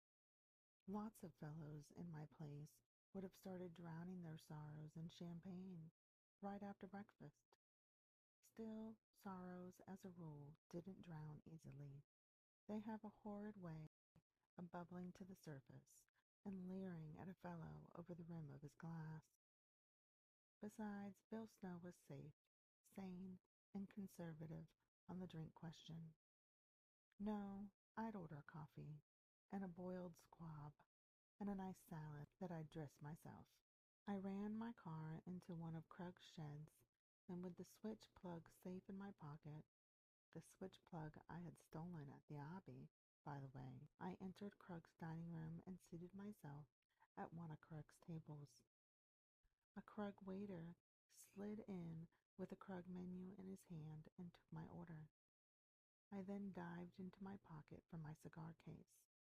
It wasn't there. It wasn't in any of my pockets. I'd come off without it. A sickening presentiment now crept over me that in the unprecedented excitement of the morning, Collins had failed to transfer any of my belongings from the pockets of my clothes that I had worn the previous evening. Such, alas, proved to be the case. My wallet was missing, my keys were missing, my checkbook was missing, and worst of all, I hadn't a single solitary sou. Of my valuables, only my watch remained, that being the one article I was in the habit of looking after myself. How in thunder had I got across the Williamsburg Bridge? How had I managed to dig up that dime? I had found it in the pocket of my dust coat, of course. Cursing Collins for an addle-pated imbecile, I now turned to my dust coat as a last resort. There were 3 pockets, 2 large ones and a small one. Pocket number 1 held a box of matches and a counterpin. Pocket number 2 held a pair of goggles and a silk handkerchief. Pocket number 3 held, certainly there was something in it, a nickel, a penny, a second penny, and that was all. 7 cents. 7 miserable, measly cents. Not enough to pay for a telephone message to Manhattan. Not enough to take me across the bridge. I'd have to run back to Brooklyn and pawn something. My watch ought to be good for 50 at the very least. And if worse came to worse, there were gas lamps. I suddenly remembered the dollar sewed tightly in my waistcoat pocket. The dollar I'd spend. Marian's dollar. It was too utterly absurd. I beckoned to my waiter, who was hovering in the distance. "I shan't want anything to eat," I said. "But, sir, it's already ordered." "Cancel the order, then." "I'm afraid it's too late, sir." "Look here, I've come off without any money." "Oh, that's all right, sir. I'm sure if you would speak to the proprietor." "I don't feel like explaining things to proprietors," I demurred. "I hope you won't think me bold, sir, but I'd be very glad to accommodate you myself." I was, however, in the no mood to accept favors from anybody. "While I appreciate your offer and am no end obliged, I must insist on your canceling the order if possible," I said. He returned from the kitchen a moment later with success written on his face. "It's all right, sir," he assured me. "You've been uncommonly decent about it," I said, "and I shan't forget it." "Oh, that was nothing," he protested. "We all has our ups and downs, sir." He helped me into my dust coat and bowed me to the door. Did this prince of waiters, and as I walked towards the shed that sheltered my car, I felt more at peace with the world than I had for some time. To be sure, I was still hungry, but the memory of that unexpected kindness was worth a dozen luncheons. One day I'd return to Krug's Corner with a pocket full of money and show that waiter I appreciated what he had done for me, by George. Chapter 18. As I backed out from Krug's shed into the Jericho Pike, I wondered what I should do next. The thought of returning to Brooklyn was distasteful to a degree. Let me see. I could run over to Hempstead, or in the opposite direction, to Port Washington. Or I could, but what a goose. I'd been to forget Rosalind. Rosalind and Primrose Court. Rosalind and Primrose Court. And Tom Studley. And Mrs. Tom. It was only half an hour's run at most. Come to think of it, I had had a note from Mrs. Tom inviting me down for the weekend. And today was Saturday, of course. That made it bad again. There were bound to be other guests. Still, Mrs. Tom never had many people down for over Sunday. I could run over and see how the land lay, and if I didn't like the looks of things, I needn't stay. Also, I could telephone Collins from there and have him bring my things, clothes and checkbook. Best of all, I could borrow what money I needed from Tom. I didn't need money half so much as I needed sympathy, though. Yes, sympathy was what William Snowdon needed most just now. Sympathy and advice. I could count on dear old Tom for advice. Oh, rather. And Mrs. Tom would be sympathetic and kind and motherly in a nice way. She'd make a fuss over me and ask me all about Marian, too. That's what I really wanted, to talk to somebody about Marian, and to have somebody pat me on the head and tell me I was a silly, sentimental young thing. I wanted something to eat, too. Rosalind it was then, Primrose Court, with a hop, skip, and a jump. Toot, toot! What matter if I was arrested for speeding? Tom could bail me out.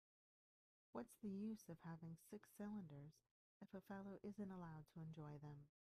One might as well own a 1-cylinder car. The faster I flew, the more recklessly defiant I became. I didn't care if Mrs. Tom had 40 guests stopping with her. I didn't care if every single one of them had read about my arrest in the dispatch. Furthermore, I didn't care a continental for anybody's opinion of me. except Marian's, of course, and further still, I never would.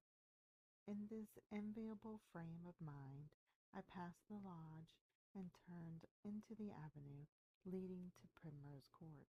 The lodging, by the way, was an exact copy of one adorning Lord Hertfordshire estate. Indeed, Primrose Court, stables, kennels, and all had been scribed from that worthy gentleman's possessions. Not that Wimbledon minded it. He and Tom were thick as thieves, and it made him feel deuced comfortable to visit a place where a fellow can find his way about with his eyes shut, don't you know. Good old Tom, with his hothouses full of orchids. Lord Wimbledon collected orchids. With his sheep-infested lawns, a bally nuisance sheep, but you ought to see Wimbledon's, and his picture gallery full of bogus old masters.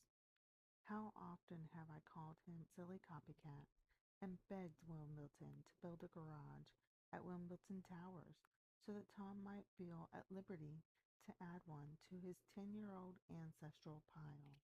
But Lord Wimbledon couldn't afford garages. He could hardly afford to keep up Wimbledon Towers. As for Tom, Tom insisted that his stables were good enough for the best automobile ever built, and if he risked setting them on fire, his guests could too. Besides, there wasn't any risk. If one thought that there was, he'd show them his insurance policies with their special gasoline clause. So I glided along the main avenue of Tom's imported paradise, dodging 3 south-down sheep and a wicked old ram, and tooting vindictively at the screaming peacocks on the terraces. Or should I stop under the porte cochere or make a dash for the stables? Should I enter the house by the front door, a side door, or a back door? Fortunately, all of the servants knew me and would extend the courtesy of the coal chute if I insisted upon it. Or should I send one of the grooms to Tom with a note? Bah, what a coward I'm getting to be. I'd stop under the porte-cochere like any other invited self-respecting guest. I'd pay my respects to my hostess first, and attend to driving my car to the stables afterwards. Passing a last mournful expatriated sheep, I emerged into full view of Primrose Court. A friend shouted welcomed me from the terrace in front of the house. 2 automobiles blocked the entrance to the porte-cochere. "You're just in time, Billy," called Mrs. Tom as I changed my course. I drew up within easy range. "We are all going over to the country club for tea. There's a match on," announced. "How's the Mad Millionaire today?" inquired fat Sam Partridge. "Cut it, Sam," commanded Mrs. Badminton Eccles. "He shan't tease you, Billy. You've got to tell me all about it," said pretty blonde Miss Willie Hemington. "Everybody confides in Miss Willie," declared Jack Vernon, her callow admirer. "Except Willie," I reminded him. "Stop biting, Billy," said Mrs. Tom. "If you want to be decent, you can wait here for the primping young lady and the fastidious young man who are delaying our departure. We're late enough as it is." "I'm frightfully hungry," I objected, "and I want to telephone to Collins. I came off without any clothes." "But you can telephone from the club." "All right," I said. "I'll do it. Bye-bye, Billy. Bye-bye, folkses. See you later, old man.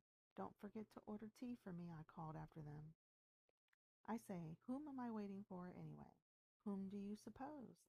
asked a young Vernon who was tagging along after Mrs. Willie Hemington. "I'm no mind reader," I answered testily. "Don't be a bear, Billy," said Mrs. Tom. "You're waiting for Jimmy Redmond." "Jimmy Redmond!" I cried. "And a pretty girl from San Francisco," interrupted Sam Partridge. "Maybe you've met her," said Mrs. Tom. "She's the niece of the old friend of Mother's. Her name is Standish. Marian Standish." Chapter 19. Marian Standish at Primrose Court. At first, I could neither believe my ears nor credit my good fortune. It seemed too wonderful to be true. It was too wonderful to be true. Yet Mrs. Tom was not the sort to kindle false hopes. Maybe it was true after all. How like Jimmy to bob up at this time of all others. I only hoped he would appear on the terrace before Marian did. No, by George, I hoped Marian would appear first. It would be frightfully embarrassing without Jimmy to help explain things through. Come to think of it, I had never been properly introduced to Marian. I could hardly manage that by myself. It was common sense, then, to wish that Jimmy would show up first. No, it wasn't either. Yes, it was, too. What I wished most at that moment, if you want to know the truth, was that I could cut and run. You may despise me for a coward, if you will, but the idea of facing Marian after all that had happened, what would she say to me? Would she say anything? How in heaven's name was I to explain things? If she refused to speak with me, she might very well refuse to speak with me. She would be entirely justified in refusing. No doubt she would refuse. On the whole, I much preferred that Jimmy should appear first. Not that a preference of mine counted for anything. It was up to fate now, and she would pull whichever strings she saw fit. It was quite out of my calculations that fate should pull two strings at once. And when, a moment later, the front door swung open and Jimmy and Marian walked out onto the terrace together, I was too completely taken by surprise to do more than sit still and stare, with the word astonishment written all over me. Not that I was the only still, staring, and astonished young person. There were two others on the terrace, equally still, equally staring, equally astonished. And one of them was a goddess, a dear, bewitching slip of a goddess, and the other was an oaf, a grimacing, imbecile young oaf, who desolated the landscape by his presence. How long William Snowdon sat and stared at the oaf and the goddess, how long the oaf and the goddess stood and stared at William Snowdon, I do not pretend to know. In justice to the oaf, I must admit that it was he, after all, who saved the situation. The oaf laughed, a heaven-born laugh, for which I blessed him then, for which I shall always bless him. Ha ha ha, he roared. Well, if this isn't the best ever. Ha ha ha. I'm glad to afford you amusement, I said, glancing at Marian, who was smiling. Yes, actually smiling. Ha ha ha, laughed Jimmy. What are you doing here, Billy Snowdon? I'm here, by Mrs. Tom's orders, to take her two tardy guests to the country club, I explained. He's here to take us to the country club, giggled Jimmy. Suddenly remembering my manners, I clambered down from the car and removed my cap. I hope to have that honor, I said, having established this splendid precedent of politeness. I now waited for Jimmy to remember his manners. It took him some time, I'll be bound. Indeed, I began to fear that he would never remember them. Worse still, that he had none to remember. When, at last, he did give me the chance to admit that I had never had the honor of meeting Mrs. Standish, instead of looking pleased, his eyebrows actually disappeared into his hat with surprise. Why, I thought, of course you knew each other, he blundered. It was no end embarrassing all around, and I hastily changed the subject. Mrs. Tom will never forgive me if you fail to show up at the country club, I said. That's so, said Jimmy. I'd forgotten all about the country club. Shall we let Mr. Snowdon drive us over, Mrs. Standish? I see no reason why we shouldn't, she replied. Of course, if Mr. Redmond doesn't care to go, I began. Oh, I'm going, said Jimmy. Don't worry. Miss Standish and I will sit in the tonneau. Inwardly cursing Jimmy for an officious little devil, I cranked viciously, and then climbed into my seat in front, swung the car sharply around, Inwardly cursing Jimmy for an officious little devil, I cranked viciously, then climbed into my seat in the front, swung the car sharply around. In another moment, my passengers were safe in the tonneau. Once more, Marian was going to ride a bye with Bill Snowden, with Jimmy Redmond, too. Worse luck.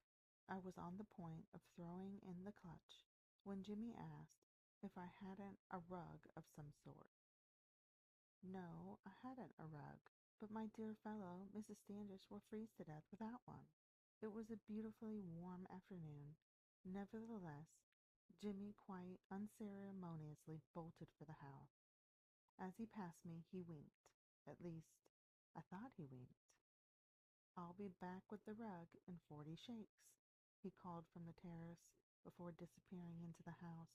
Would you believe that it took 20 of those 40 shakes for me to realize what it was Jimmy had meant by that wink?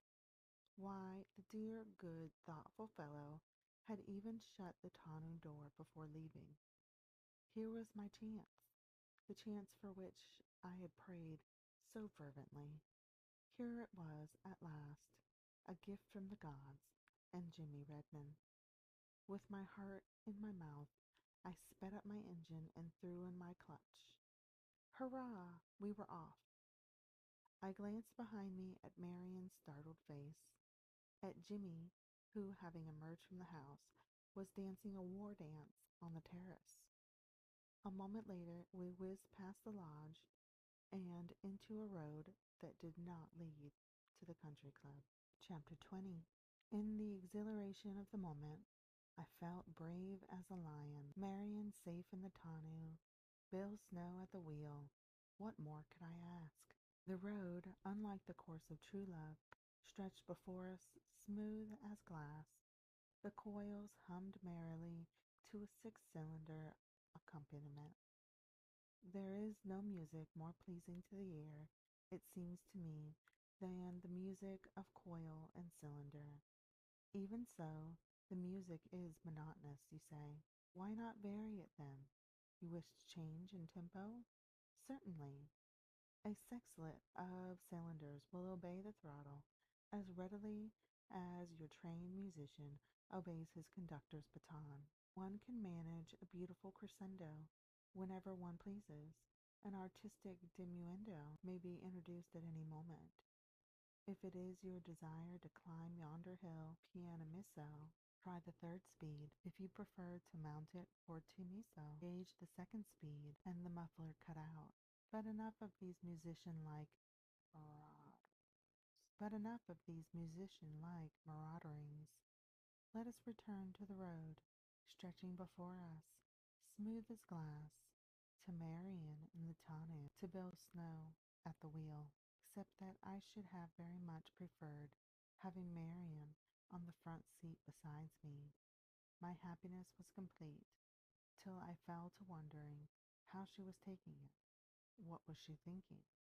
Was she angry? At this stage, my courage deserted me completely.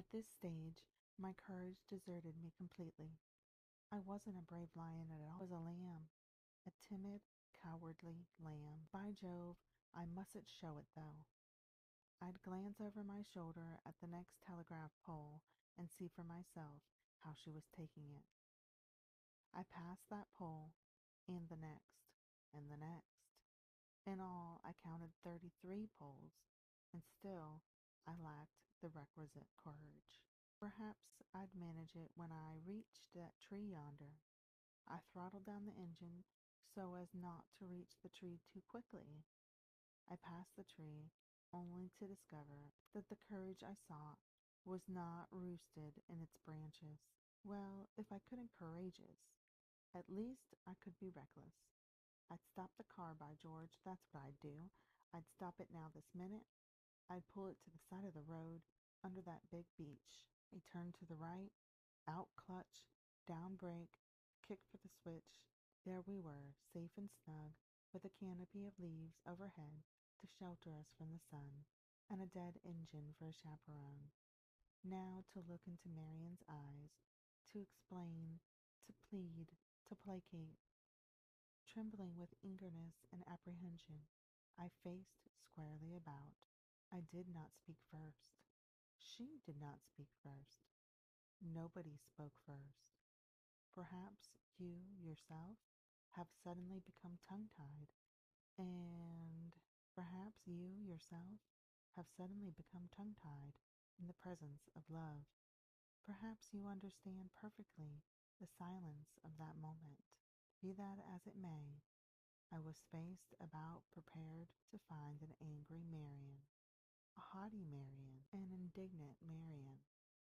But the silence that followed was neither the silence of embarrassment nor of self-conscious love.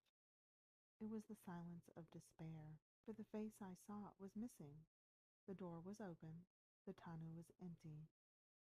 My prisoner had escaped. Chapter 21.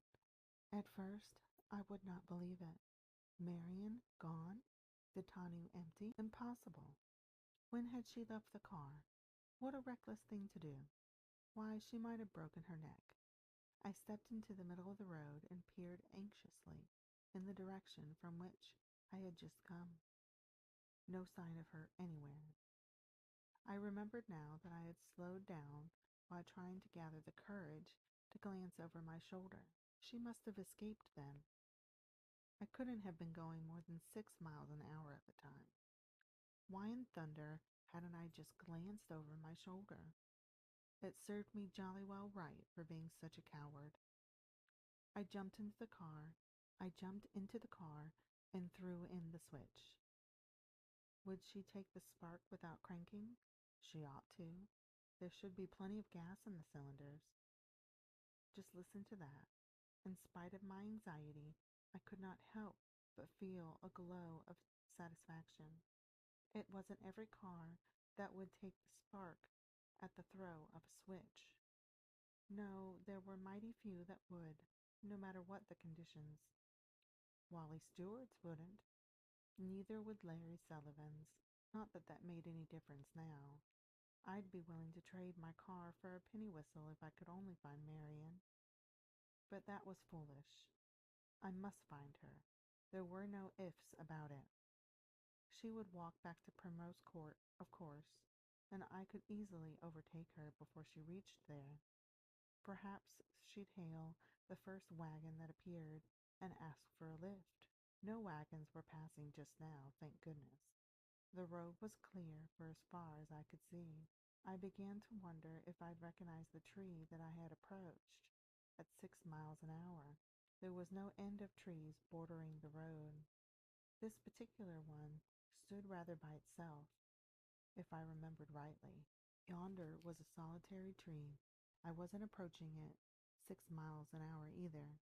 I was making near 60. Hello? What's that? I jammed both brakes like lightning, but I had been going too fast. I got up in 10 yards, nor yet in 20. It took me a good 40 before I dared risk turning around. Once facing about, I approached the tree, stopping short at the base. For lo, I had found Marian. There she was, sitting on a boulder beside the tree. So she hadn't run away after all. Why hadn't she? Maybe she had sprained her ankle. If she had, I'd never forgive myself, never. That was it, of course. She had sprained her ankle. I now hurriedly descended from the car. "You're hurt," I cried in accents of real distress. She looked up at me in the most adorable way possible. "No, I'm not hurt," she replied coldly. "Are you sure?" "Quite sure." "I'm so glad, so very glad.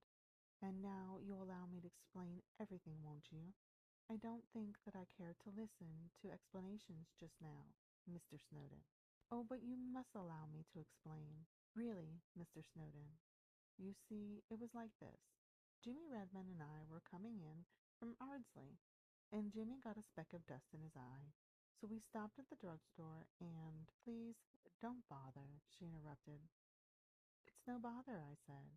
"And while Jimmy was in the drugstore having his eye attended to, I must beg you to excuse me, Mr. Snowden." "Oh, but I simply have to explain how it happened." "It isn't necessary, I assure you." Then I'll skip to that part if you wish. Now about the police station and my getting arrested, and I'd much prefer if you'd skip that part too. Oh, but I've simply got to explain.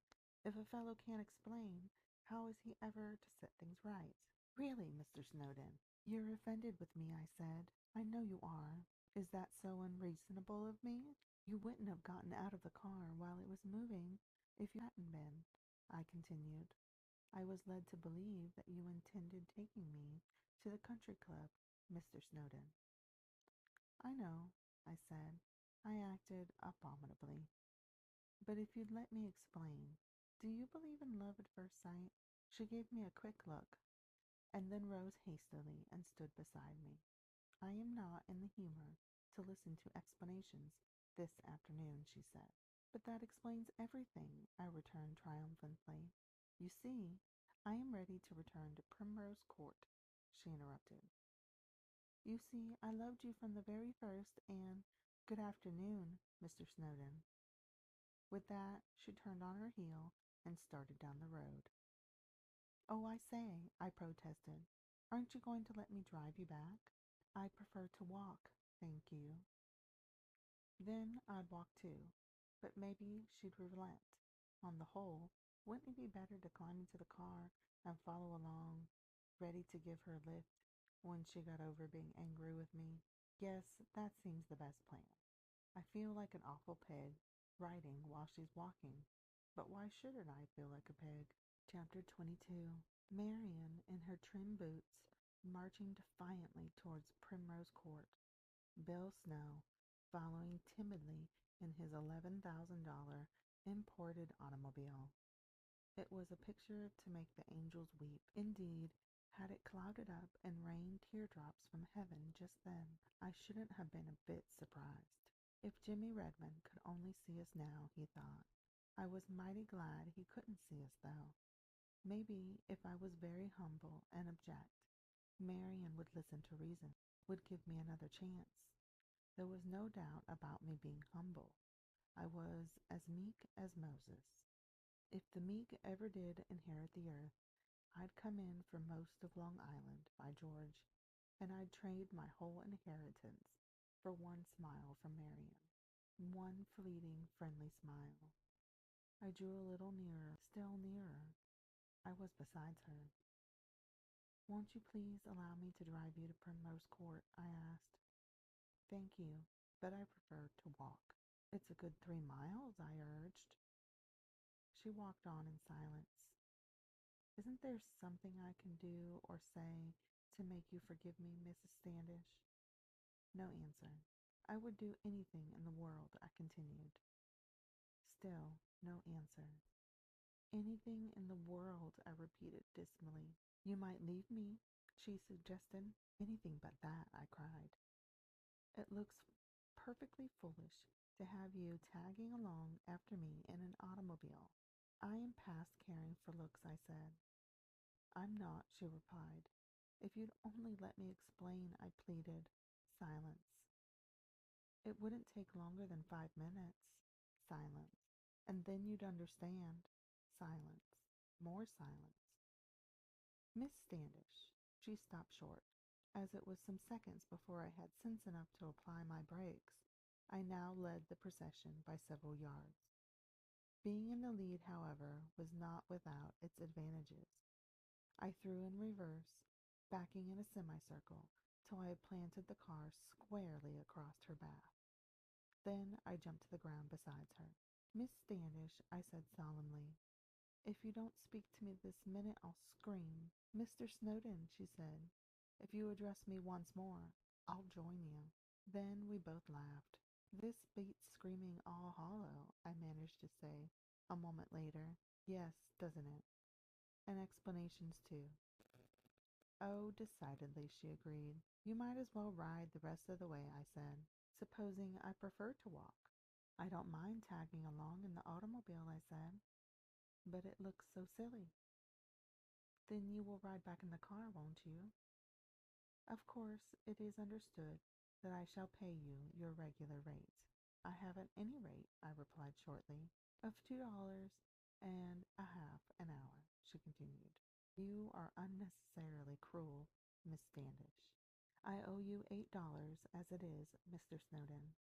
5 for car hire and 3 for the chauffeur who drove us in from the restaurant that night. If I had only thought to bring my purse with me. But I can pay you when we reach Primrose Court. I always pay my debts, Mr. Snowden. I shall expect you to sit beside me on the front seat. I shall expect you to sit beside me on the front seat. Is that necessary? Oh, quite.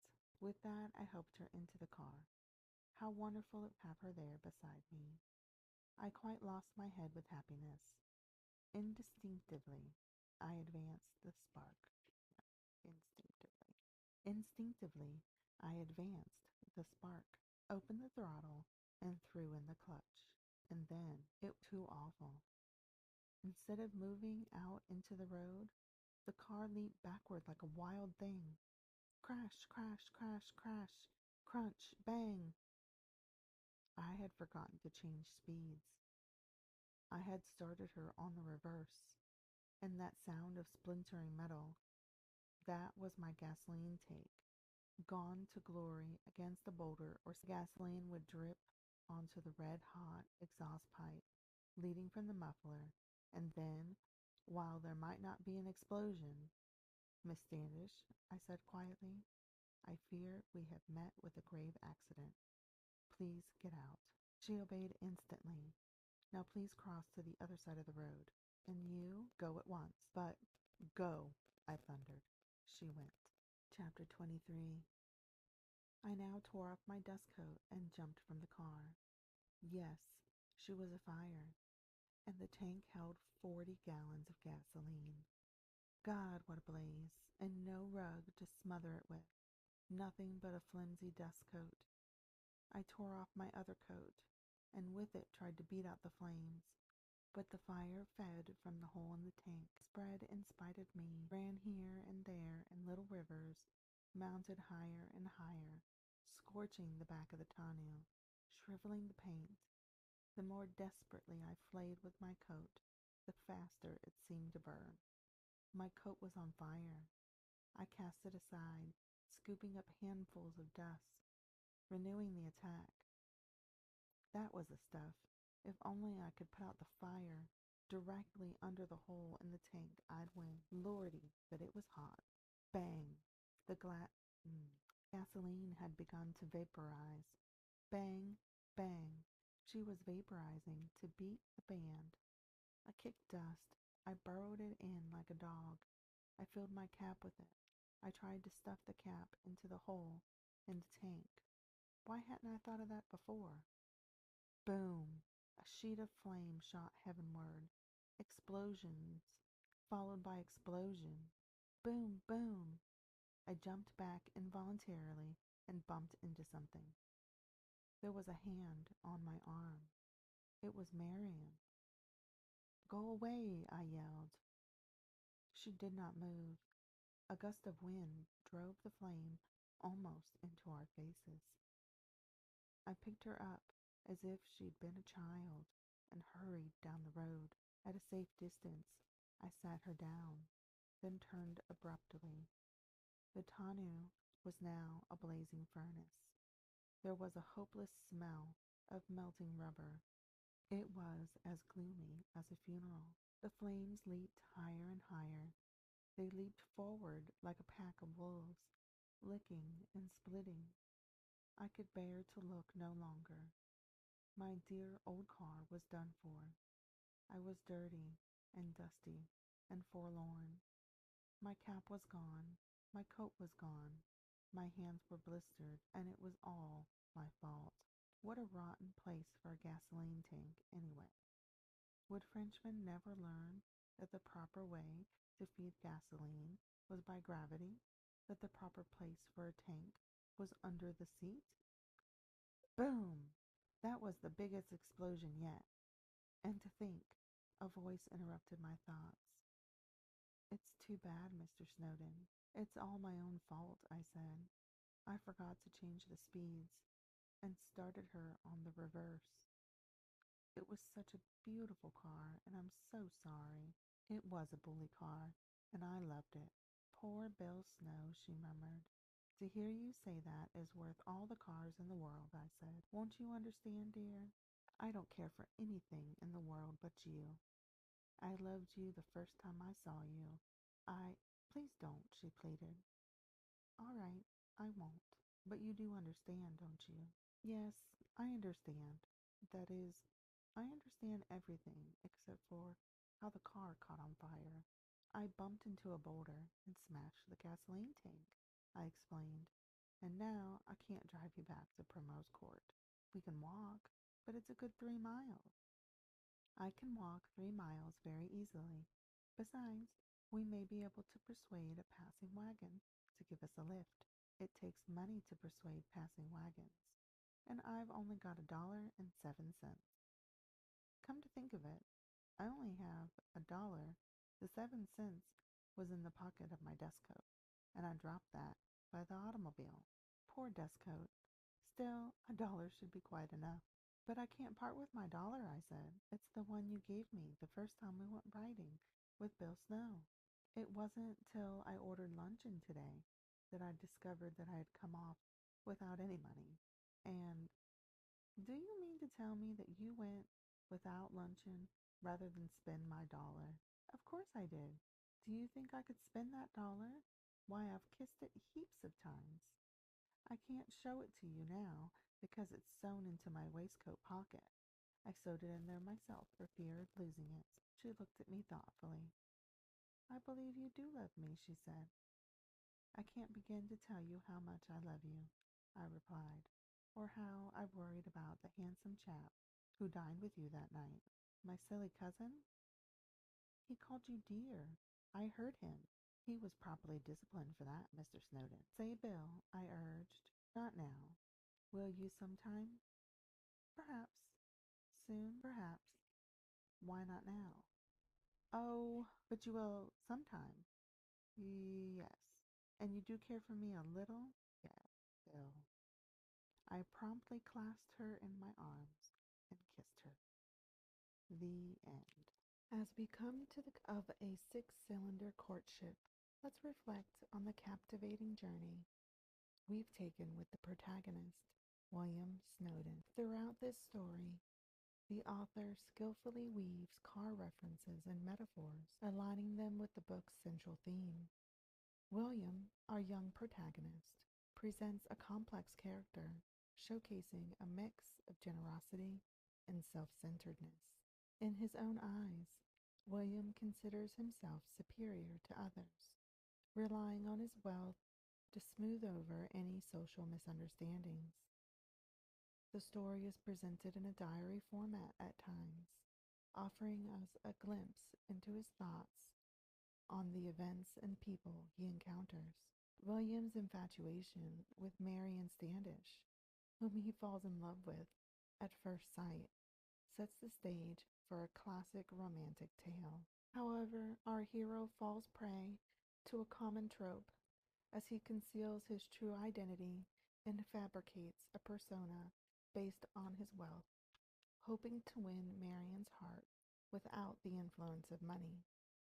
Unfortunately, his impulsive decisions, lack of foresight, and disregard for the consequences of his actions raise questions about the sincerity of his intentions toward Marion. Starting a relationship on a foundation of lies is never advisable, and the consequences William faces are meant to be symbolized by the loss of his beloved automobile. Yet the reality of his extreme wealth allows him to easily replace what he has lost, raising doubts about the true impact of his actions. It becomes evident that William's upbringing as a privileged, wealthy white man during the late 1800s shaped his worldview from an early age. While he may view himself as a kind and generous man due to his occasional financial generosity, his treatment of others reveals a deeper lack of maturity and understanding of genuine human connection. Marion may have missed important red flags. As time goes on and Marion's beauty changes with age, will William's interest in her fade? it becomes clear that his attraction is superficial, driven by possessiveness, rather than a true understanding and appreciation of Marion as an individual. In the end, William's actions and behavior highlight his immaturity, lack of substance, and inability to forge genuine connections based on reciprocity.